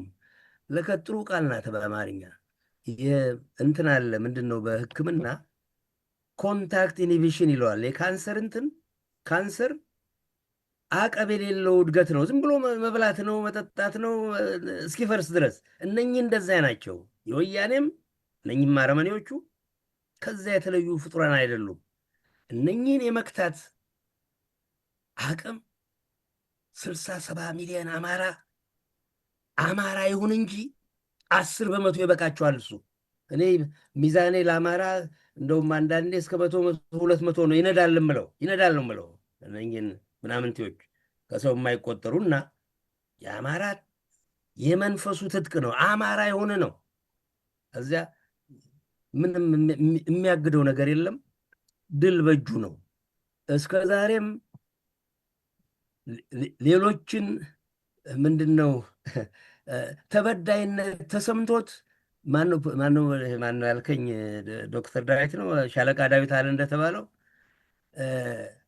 የኦሮሞ መሪ ነው ምንትሴ መሆኑ መንግስቱን ደገፍኩት። እሱ ብቻ አይደለም፣ በነገራችን ላይ እሱ ከመጣበት ማህበረሰብ ስለመጣ ብቻ የበርካታ አማራ እንትን እኔም አንድ ሰውዬ የኔቪ ሰውዬ ይሄንን እንትን ብያቸው ይሄ 8ኛ ክፍል ውዳቂ ነፍሰ ገዳይ አረቅ የሚጠጣ ትንባሆ የሚያጨስ በሰው እንኳንነት ሙሉ ሰውነት ያልነበረው መሸታ ቤት የሰማሁትን ነው አድርጌ ገብቶ ምንድነው ስሙ አሉ ቦምብ የእጅ ቦምብ ይዞ ሂሳብ ይላላሉ። ሰው ደንግጦ እንትን እንዲል ይሄን ነው እንግዲህ የኢትዮጵያ 17 ዓመት መሪ የተደረገው። ይሄን የሾሞ አማራ ነው። ስለዚህ አማራ ዛሬ እገሌ ማን ነው ብሎ ሊጠይቅ የሚገባ ጎዳና ላይ ያደገን አብይን ያለ አማራ ነው። አማራም ነው ማለት ነው። አማራ ብቻ ሳይሆን አማራም ጭምር ነው ያለው። እገሌ ማን ነው መሪውን? እገሌ ማን ነው? የማ ልጅ ነው? የት ተወልዶ አደገ? ምንድን ነው ብለን አለመጠየቃችን ጭምር ነው ለዚህ ያበቃን። ማንትስ የሚባለው ሰውዬ ኃይሌ ፊዳ የተባለው ሰውዬ ዊንጌት የሚያውቀው አንድ ትግሬ ይነግረኛል። አማርኛን የሚጠላ ፊደሉን የሚጠላ ብሎ ያጫውተኛል። እንደዚህ አካውንታንት ድንገት አግኝቼው። ሌላ ደግሞ እኔ የነበርኩበት አፍሪካ ውስጥ ምንትስ የሚባል ዩኤን የዓለም መንግስታት እንትን ውስጥ ፈረንሳይ የተማረ ሰውዬ ስሙን አልጠራም አሁን፣ የዚህ ሰውዬ ጓደኛ ነው የሚል መጽሐፍ ላይ አነባለሁኝ። የኃይሌ ፊዳው ያ ሰውዬ ዚምባብዌ ነበረ። በነገራችን ላይ ኃይሌ ፊዳ የሚባለው ሰውዬ በጣም ቀይ ነው። ምንድን ነው ጓደኛው ነህ የሚል ሰምቻለሁ። መጽሔት ነው በቴሌቪዥን አይቻለሁ። እና ወላጆቹ ኢትዮጵያኖች ናቸው ወይም እንደ በደንብ ኦሮሞዎች ናቸው ይለኛል። ያ ነገር የእኛን ድንቁርና ጭምር ለእንትን ጓደኛ የተባለው ሰውዬ የዚህን የሰውዬ ኃጢአት ነው። አባቱ አረብ መሆኑ ኃጢአት ነው ማለት አይደለም። ይሄ የአእምሮ ጣጣ የነበረበት በእምነቱም በአማርነትም ላይ ጥላቻ የነበረ ሰው ነው። አባቱ አናጺ የነበረ ምንድን ነው እንዲሁ የኔ ቢጤ የነበረ አርመን ማነው አረብ ነበር አሉ። እናቱ እንግዲህ ከሃይማኖትም 2-3 የለዋወጠ የተቃወሰ ሰው ነው በአእምሮ። ማንነታችንን እንኳን የማናቅ ሰው ነበሩ መሪዎቻችን የሚባሉትን። እና ዛሬ ፋኖ ታሪኩ ጎበዝ አለቃ እንትን በሚባልበት ጊዜ እገሌ ማን ነው ተብሎ በጀግንነቱ በጨዋነቱ በርሻው በምኑ ተመርጦ ነው። እነኛ ናቸው ዛሬም የኢትዮጵያ እንትን የሚሆኑት። በምክርም በምንም ይመራሉ። ፋኖ ነው ኢትዮጵያን የሚመራ የሚረከብም በደንብ አጥንታቸው እንደ አያት ቅድመ አያቶቻቸው። አዲስ ነገር አይደለም። ኢትዮጵያን ከጣሊያት እንትን ያደረገ ፋኖ ነው። የአያት ቅድመ አያቶች ሀረርጌና እንትን ሄዱ፣ ከወሎ ከሸዋ ሄዱ ጀግኖች ናቸው። በጠላት ሀረርጌን ሰብረው ከግብፅና ከቱርክ ገላግለው መልሰው አድዋ ጣሊያን ያሸንፉ የነፍጠኛው ዝርያ የጀግኖች ዝርያ የእነሱ ልጆች ናቸው። ዛሬ የእነሱ ዝርዮች ናቸው። እና ይሄን ይታጠቅልን እንጂ አማራ እዛው ማን ነው ቦታው ማማ ይመለሳል። ሌት ከቀን ባለን አቅም ሁላችንም ያለንን እንድናደርግ በዚቹ ላይ እኔም ጥሬን አቀርባለሁ። እሺ፣ አመሰግናለሁ። ጥያቄውን ኢንጂነር ወደ አንተ ላምጣው። እንግዲህ መባቻ የድሉ መባቻ ላይ የደረሰው የትንሣኤው መባቻ ላይ የደረሰው ትግል ግቡን በታሰበለት እና መሆን ባለበት ልክ ግቡን እንዲመታ እና እንደዚህ አታላዮች፣ አጭበርባሪዎች በተለያየ መንገድ አሰፍስፈው ስለሚገኙ ከነሱም እንዲጠብቅ ከኢትዮጵያውያን ምን ይጠበቃል የሚለውን እስኪ አንተንም። እሺ፣ እግዚአብሔር ይስጥልኝ። ጥሩ ነው። ዶክተር ደብሩም ዶክተር አበባም በሰፊው የሄዱባቸው አስተማሪ የሆኑ ግንዛቤዎችን አስጨብጠውናል። እንግዲህ አሁን በአሁኑ ሰዓት የአማራ የህልውና ትግል የት ጋ ነው ብለን ስንጠይቅ ከምናየው ተጨባጭ ሁኔታ ከንቃተ ህሊናውም ከግንዛቤውም የጦሩ አውድማ ላይ የሚቀዳጃቸው ድሎች፣ ልዕልናዎች አማራው ለህልውናው ትግል ባለቤትነት ወስዷል። ቁጭት ፈጥሯል፣ ተቆጭቷል። ያ ቁጭት ደግሞ አጠናክሮታል። ለህልውናው ትግል ቆርጦ ተነስቷል። ግን በቻይና አብዮት እንደዚህ አይነት በሪቮሉሽን ታይም ችግር ገጥሟቸው ተመሳሳይ በሆነ አይነት የግንዛቤ መፋለስ ሊቀመንበር ማኦ ሁሌ ደግማታለሁ፣ ሁልጊዜ ወዳጆቻችን እነማን ናቸው፣ ጠላቶቻችን እነማን ናቸው የሚለውን ከዛ ኮቴሽን ኦፍ ማኦ ሴቱንግ በተራ ቁጥር ኤምፋሲስ የተሰጠበት አንዱ እንትናቸው ነው። ስለዚህ ሁልጊዜ ማን ነው ለኔ ሊመራም ከመጣ በፖለቲካውም ይሁን በአማራ ህልውና ውስጥ ሲመጣ እሱ ማን ነው፣ እሷ ማን ነች? እና ይሄ የማንነትን ጥያቄ ዲፋይንድ ማድረግ አለበት። አለበለዚያ አሳሂ መሲ ነው የሚባሉት ተመሳስለው፣ ምክንያቱም አማርኛ ሁሉም ሰው አቀላጥፎ ስለሚናገር ባይዘወይ መለስ ዜናዊ አማርኛ ጥሩ አማርኛ ይናገር ነው። ስለዚህ አማርኛ መናገሩ ብቻ ሳይሆን ማንነቱን እስከ ቤተሰቡ እስከ 2-3 ወረታች ሄደው አሁን ዶክተር ደብሩ እንዳለው የኃይሌ ፊዳ ቤተሰቦች አባቱ ኢትዮጵያዊም እንዳልሆነ አሁን እኮ በሌሎችም አክቲቪስቶች የምናየው ነው። አሁን ስም ባልጠራም በዚህ በኦሮሞ አክቲቪስት አባቱ ኢትዮጵያዊ እንዳልሆነና አረብ እንደሆነ ነው እየሰማን ያለ ነው። እና በማያገባቸው ጉዳይ ላይ መጥተው በማንነት ቀውስ ውስጥ ያሉ ግለሰቦች እኛን ትርምስ ውስጥ ይከቱናል። ስለዚህ ጥያቄ ማን ነው? ወዳጃችን ማን ነው? ጠላታችን ማን ነው? ስለዚህ ግለሰቡ ብቻ ሳይሆን ከሱ በስተጀርባ ደግሞ የፈጠሩት ቤተሰቦች 2-3 ዘር ድረስ መታየት አለበት። ግን አሁን በአብዛኛው የህልውናው ትግልን ቅድም እንዳልኩት በባለቤትነት ወስዷል። ይህንንም ስል ፍጹም ነው ማለት አይደለም። በኢትዮጵያ ሰራዊት በሚባለው ብልጽግና በሚመራው የኦነግ ጭንብል በለበሰው የኢትዮጵያ ሰራዊት በተባለው ውስጥ በርካታ አማሮች ከተራ ወታደርነት፣ መስመር መኮንንነት እስከ ላይ እስከ ጀነራልነት አሉ።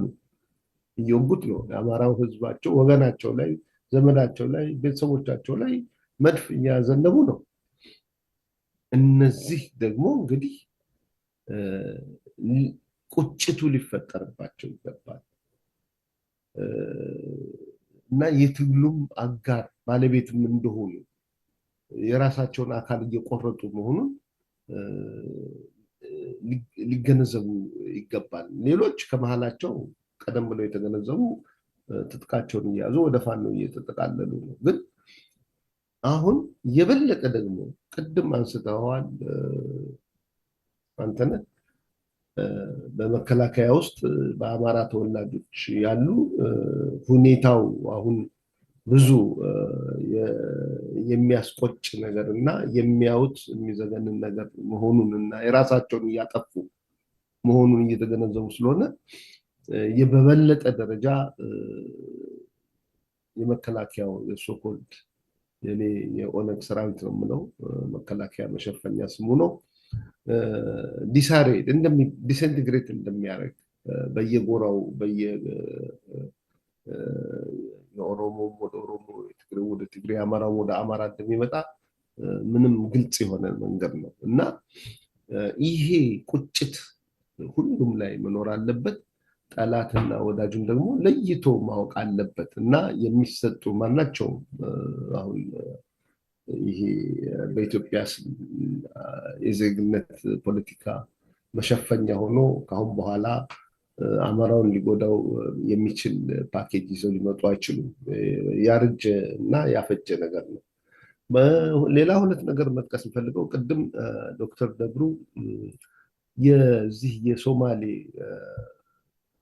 አምሃርጎ አህያ ወለደች እና በኤርትራም ነው ትግራይ አይደለም ያልኩት፣ በኤርትራ ነው። በኤርትራ ከጣሊያን የወሰዱት ያ እኔ ዘመዶችም እዛ ስለነበሩ ህፃናት ሆነው ሲያድጉ በመንደር ውስጥ እየከበቧቸው አምሃሩ አድጉ እያሉ ይሄ ድሮ ነው የማወራው 60 years ago እንዳለ እና ያንን እንደገና ሶማሊያ ውስጥ ከእድገት መብረት ትቼ ሶማሊያ ውስጥ ነው ሶማሌ ጣሊያን በገዛች ውስጥ ይሄ አባባል እንዳለ አምሃርጎ እና ተመሳሰለ እና ይሄ ጣሊያን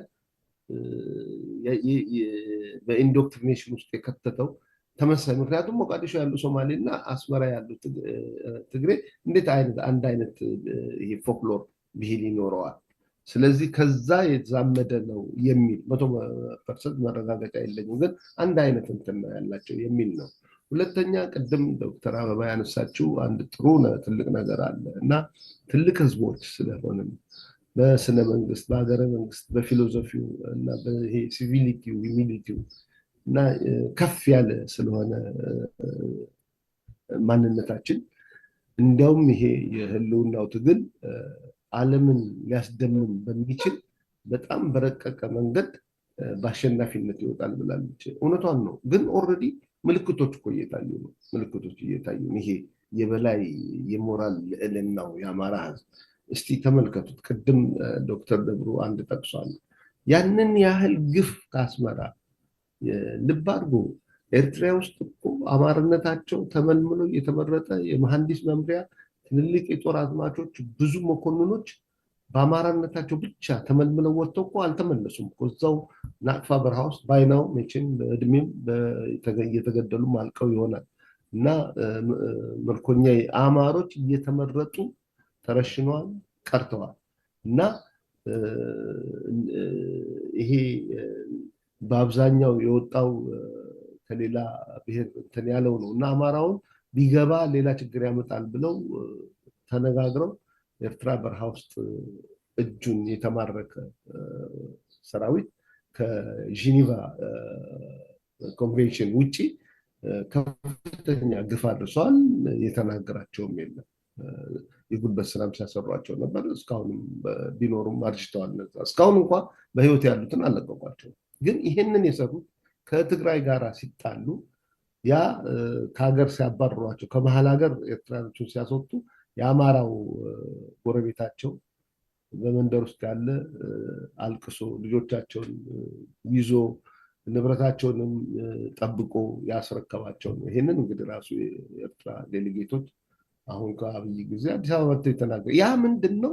ልዕልናው ነው። ሲቪሊቲ የደረሰበት ከፍተኛ ደረጃ ስለሆነ ይሄ ሃይስት ሞራሊቲ ውስጥ ስላለ ያንን ነው የፈጸመው እና አሁንም ደግሞ ምንድን ነው የምናየው በፋኖ ጦርነት አውድማዎች ውስጥ በርካታ አንዳሸን እየተነዳ የሚሄድ የጦር ምርኮኛ አለ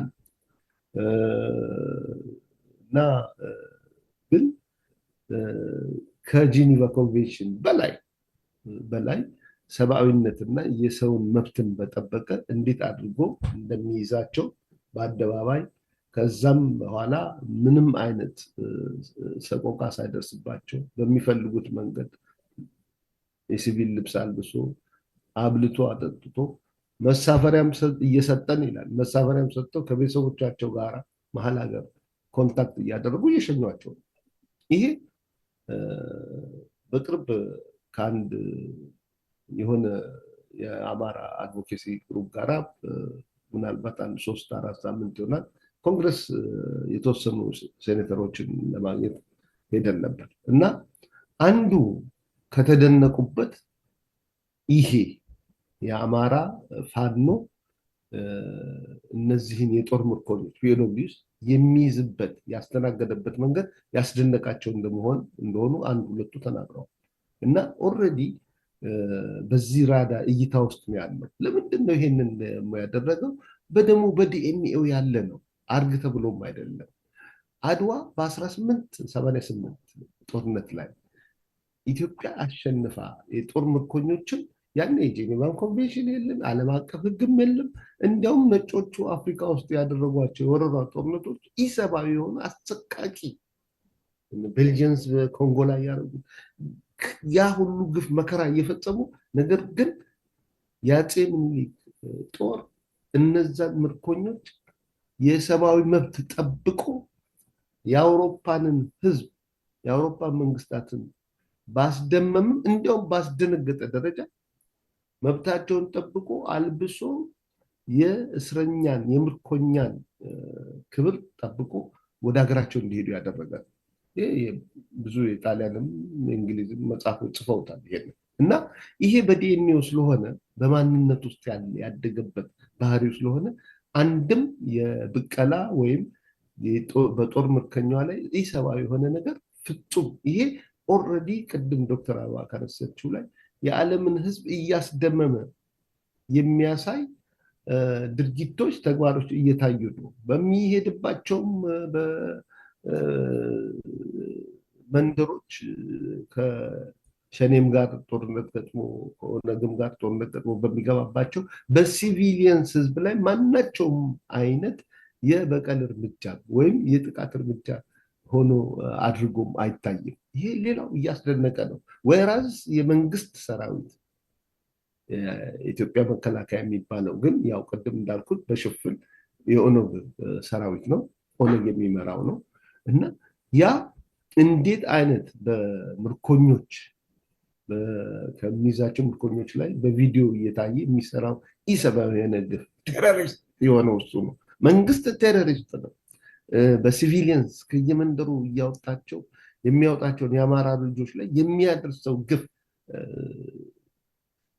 ሳቬጀሪ የሆነ ያውም ደግሞ በቪዲዮ አንስተው ይልቁታል። ይሄ ዩኒፎርም የለበሱ ወታደሮች ናቸው። ስለዚህ መንግስት ቴሮሪስት ነው። የቴሮሪስት ምግባር የአሸባሪ ነው። የአሸባሪነት ምግባር ነው እየፈጸመ ያለው። ወይራስ ፋኖ ግን ልዕልናውን የጠበቀ ስነስርዓት የያዘ ከፍተኛውን ደረጃ እያሳየ ነው እና ዶክተር አበባ ብትኖር ጥሩ ነበር። ለእሷ ማጠናከሪያ ነው እና ይኸው ነው ያለው። ከአሁን በኋላ ትግሉ የሚነካ አይደለም። የህልውናው ትግል ማንም ሊጠልፈው አይችልም። በምላስ የሚያድሩ ሰዎችም ያበቃ ነገር ነው እና እንዳለፈው በአርበኞች ግንባር በቅንጅት ላይ መሃድን እንዳደረጉት ይሄ ዳግም ሊመጣ አይችልም። ባይደግሞ ጥሩ ነው። አማራው ነቅቷል፣ የትግሉ ባለቤት ሆኗል፣ ቁጭትም ፈጥሯል። አመሰግናለሁ። እናመሰግናለን ኢንጂነር። እሺ ዶክተር የምትለው አንድ ሀሳብ አለችኝ። አሁን ነካካኝ መንግስቱ ስለ ኤርትራ ባልከው በጣም እንትን ወደ ገባ። በነገራችን ላይ ቅድምም ጠቅሰው ነበረ ከአድዋ መለስ ለ40 ዓመት ዘመናት ለ40 ዓመት የሚገርም ነገር ነው። የኛ ገራምነት አንጠይቅም የሚለው ነገር ነው።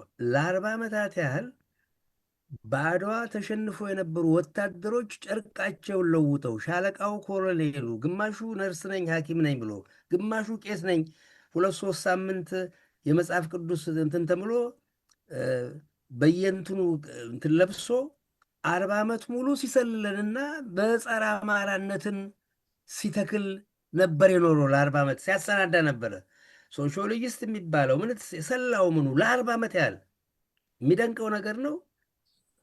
ይህንን መንግስት አውቆ ቸል ይበለው ወይም ሳይሰማ የሚደንቅ ነገር የእኛን አለመጠየቅ ጭምር ነው። 40 ዘመናት ያህል ጠላቶቻችን መኮንኖች የነበሩ ሰዎች ነበሩ በየንትኑ ጸረ አማራነትን እንትን ያደርጉ የነበሩ። እንደው እንትኑ ለመጥቀስ ያህል እነ ወላይታ ውስጥ አንድ ባላባት በሚሞትበት ጊዜ ሚስቱና አሽከሮቹ አብረው ነበር ይቀበሩ የነበረው። ይሄን የመሳሰሉ በርካታ ባህል ነበሩ በእኛ ሀገር ውስጥ። ይሄን አፄ ምኒልክ ያስቆማሉ። አባ ጅፋር የሚባለው ሰው ሸጥ ነበር። ኦሮሞ ተብዬው ስራው ይሄን ነው። መጠጣት ሰው መሸጥ ነው። ገርባም እያለ ይሸጥ ነበር። ከሚሊየን ሰዎች በላይ ሸጧል ነው የሚባለው አባ ጅፋር የሚባለው ሰውዬ። ባይዘወይ የጋንጀሮን ህዝብ የጨረሰው እሱ ነው በሽያጭ። አዎ 1 ሚሊዮን ህዝብ በላይ ሸጧል ይባላል። ዛሬ እነኚህ ኦሮሞ ተብዬዎች የሚያመልኩት ነፍሰ ገዳይ እሱን በመቅጣታቸው አፄ ምኒልክ ባህል ጨቁኗል፣ ባህላችሁን ተጭኗችኋል ነበር ጣሊያን ይላቸው የነበረው። እንግዲህ ይሄን ያስቆሙ የሰው ልጅን መገደል ያስቆሙትን ሁሉ የአማራ ተጽዕኖ በላችሁ ላይ ተጥሏል እየተባለ ነበር ይባል የነበረው። እንግዲህ ኤርትራን እንደው ምሳሌም አለኝ። ኤርትራውያኖችን እናንተ ከነንጁስ የተሻላችሁ ናችሁ፣ በሹካና በማንኪያ የምትበሉ ጣሊያንኛ የምትናገሩ ይላል። ኬንያ የገጠመኝን ላንሳ እግረ መንገዴን። አንድ ሰውዬ እንደ አጋጣሚ የሩቅ ዘመዴን የሚያገባ ኤርትራዊ ነው።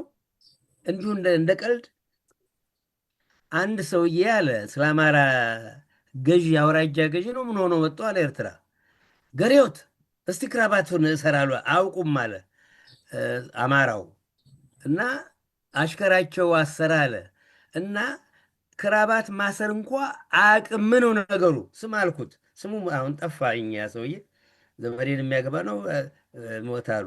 ስም አልኩት። እኔ ደብሩ ነጋሽ የረቀቅኩ ነፍጠኛ አማራ ነኝ አልኩት። ያስተሳሰር አንድ ነው የማውቀው። 72 አይነት አስተሳሰር አላሉ መሰለኝ። አንዱ እንደ ያበደ ፊዚክስ የተማረ ያነበብኩትን ነው። 72 አይነት የክራባት አስተሳሰር አላሉ። የንቀቴ ብዛት አንዷን ነው የማውቀው። ሁለተኛ እንኳን ላውቅ አልፈልግም። ታዲያ አማራ እንዲህ አይነት ጥዩፍ ነው። ያን ክራባት እንኳ ማሰር እንደ እንትን የሚጠየፍ ነው አልኩት። እንኳን ሹካና እንትን በሹካና ማንኪያ የሚበላውን እንትን ዘመዶች አይነኩትም። ተባይ ነው የሚመስላቸው፣ ኮሶ ነው የሚመስላቸው። ይሄን ነበር ያስተምሯቸው የነበረው። ሹካና ማንኪያ የሚበላበት ነገር አማራ የሚጸየፈው እንትን ነው እና ምንድን ነው ራሳቸውን እንዲንቁ ነው ያደረጋቸው። እና ኤርትራ አሁን ቅድም ላልከው አንድ ነገር ስለቀሰቀሰብኝ ነው። ተማሪ ሆኜ በ1962 ዓ ም በፈረንጆች 70 አገራችሁን ይዩ በሚል እንትን ሄደናል። ኤርትራ ሄጃለሁ። ተማሪዎች ሆነን 2 መኪና ነበር ይዞን ሄደው። አንድ ወታደር ነው 2 መኪና ይዞ ሄደው። ድፍን ኤርትራን አንድ ጥይት አልተኮሱብንም። እናቶ ኢሳያስ የኢትዮጵያ ሰራዊት በወያኔና በእነኚህ አረመኔዎች ሊወድቅ የቻለው አማሮች በስነ ስርዓት በኦሮሞ ተብዬ ውዳቂ ወራሪዎች በነመንግስቱ በመሰለው ውዳቂዎች የተመራ ሰራዊት ስለነበር ነው። በቀዳማዊ ኃይለ ሥላሴ ጊዜ የኢትዮጵያ ሰራዊት 40 ሺህ ሰራዊት ነበር። እነ ኬንያን፣ ሶማሊያና ኬንያ ድንበር ያስከብር የነበረው የኢትዮጵያ ሰራዊት የነበረ ነው። ነፍስ ባላቸው በኢትዮጵያኖች ይመራ የነበረው በእንደነ መንግስቱ ኃይለማርያም 10 አለቃ ማንትስ መንግስቱ ነው ማንትስ የሚባለው ሰውዬ ገመቹ በእነኝህ ምናምን የትግሬ መሪ የነበረው ደግሞ አንድ 10 አለቃ ማንትስ የሚባል እኮ ነበረ። ሙሉጌታ አይደለም፣ የትግሬ መሪ የነበረ ትግሬ ገዢ የነበረ ሰውዬ ነበር። 10 አለቃ ሄሊኮፕተር ክራሽ ያደረገው አራለ ሞተን አልሰማሁም። እና እገሌ የሚባሉ ሰዎች አልነበሩም። በገንዘብ የሚገዙ በሴት በምን እንዲህ አይነት ነበር ኢትዮጵያን ይመሩ የነበሩት። የጠላት እነ ኢሳያስ የኢትዮጵያን እንትን ሊበሉ የበቁት መንግስቱ ይልካቸው በነበሩ በገንዘብ በሚገዙ ርካሾች በርካታው እንደውም እነኚህ ኦሮሞ ተብዬዎች ባሉበት እንትን ነው። እነ ጀነራል ከበደ ገብሬን እነ ጀነራል ማንትስ ነፍስ ያላቸውን አማሮች ጀነራሎች አርበኞች የነበሩ ተገድለው በነ ደበላ ዲንሳ እነ ጀነራል ስዩም ገድለ ጊዮርጊስ ሚሊተሪ ስትራቴጂስት የታወቀ 2ኛ ክፍለ ጦርን ይመራ የነበረ እነ ጀነራል ደረሴ ዱባለ ብዙዎች ሲዝን እንዲሆኑ የተማሩ አማሮች አንድ ኦሮሞ ከሚባለው አንድ ያልተነካ ይሄ ሊጠቀስ ስለሚገባው ነው። እንትን የምንለው አማራ ስልጣኑን ባይለቅላቸው ኖሮ ዛሬ የሚደረገው ነገር የጥሬ ባልታራብን ነበር። 50 ነው 70 የአማራ ምሁራን ከተፈጁ የ1966ቱ አብዮት የእነኛ አረመኔዎች አብዮት ነው ብሎ አሜሪካ መስክሮልናል።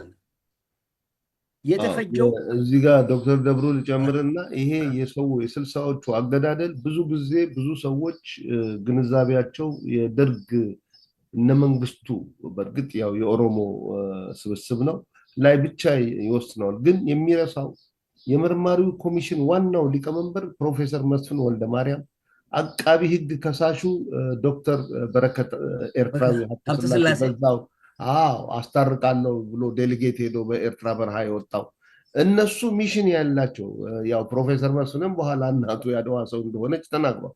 ስለዚህ የተቀነባበረ ነበረ የጥላቻው እንትን በአማራ ላይ የተነሳ። ትክክል እንዳልነው እገሌ ማን ነው እማንል ስለሆነ እኮ ነው እገሌ ማን ነው ብለን የማንጠይቅ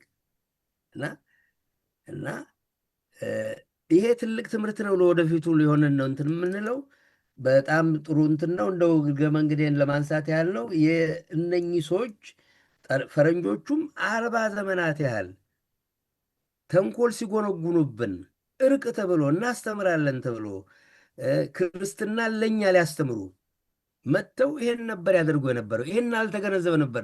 ዛሬስ ተገንዝበናል ወይ? እኔ የምለው እንዳልካቸው ያልከው የውዳቂ እነኚህን ነፍሰ ገዳዮች ዛሬም መድረክ የሚሰጥ ዛሬም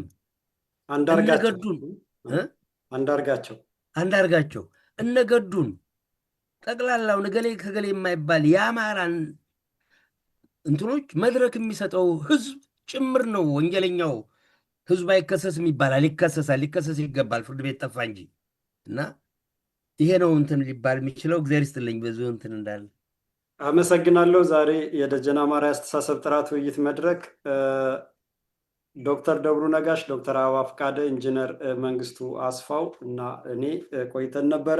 አድማጭ ተመልካቾቻችን ይሄና መሰል ጉዳዮች ለመላው ኢትዮጵያውያን እንዲደርስ የዘመድ ሳተላይት ቴሌቪዥንን ማስተዋወቅና ማገዝ መርዳት፣ እንዲሁም ደግሞ በሳተላይት ቴሌቪዥን ለማያዩና በዩቲዩብ ቻናል ለሚከታተለው የፍኖተ አማራ ዩቲዩብ ቻናልን ላይክ፣ ሰብስክራይብ እና ሼር እንድናደርግ እያሳሰቡ የአማራ ምሁራንን የትግላችን የህልውና ትግላችን መባቻ ላይ ቆመን ያለውን ሁኔታ የቃኘን እዚህ ጋር በአማራ ስም እንደ አማራ እያመሰገንኩ እሰናበታለሁ። በሚቀጥለው በሌላ ጉዳይ በሌላ ርዕስ ላይ እንገናኛለን። እስከዛው ሰላም።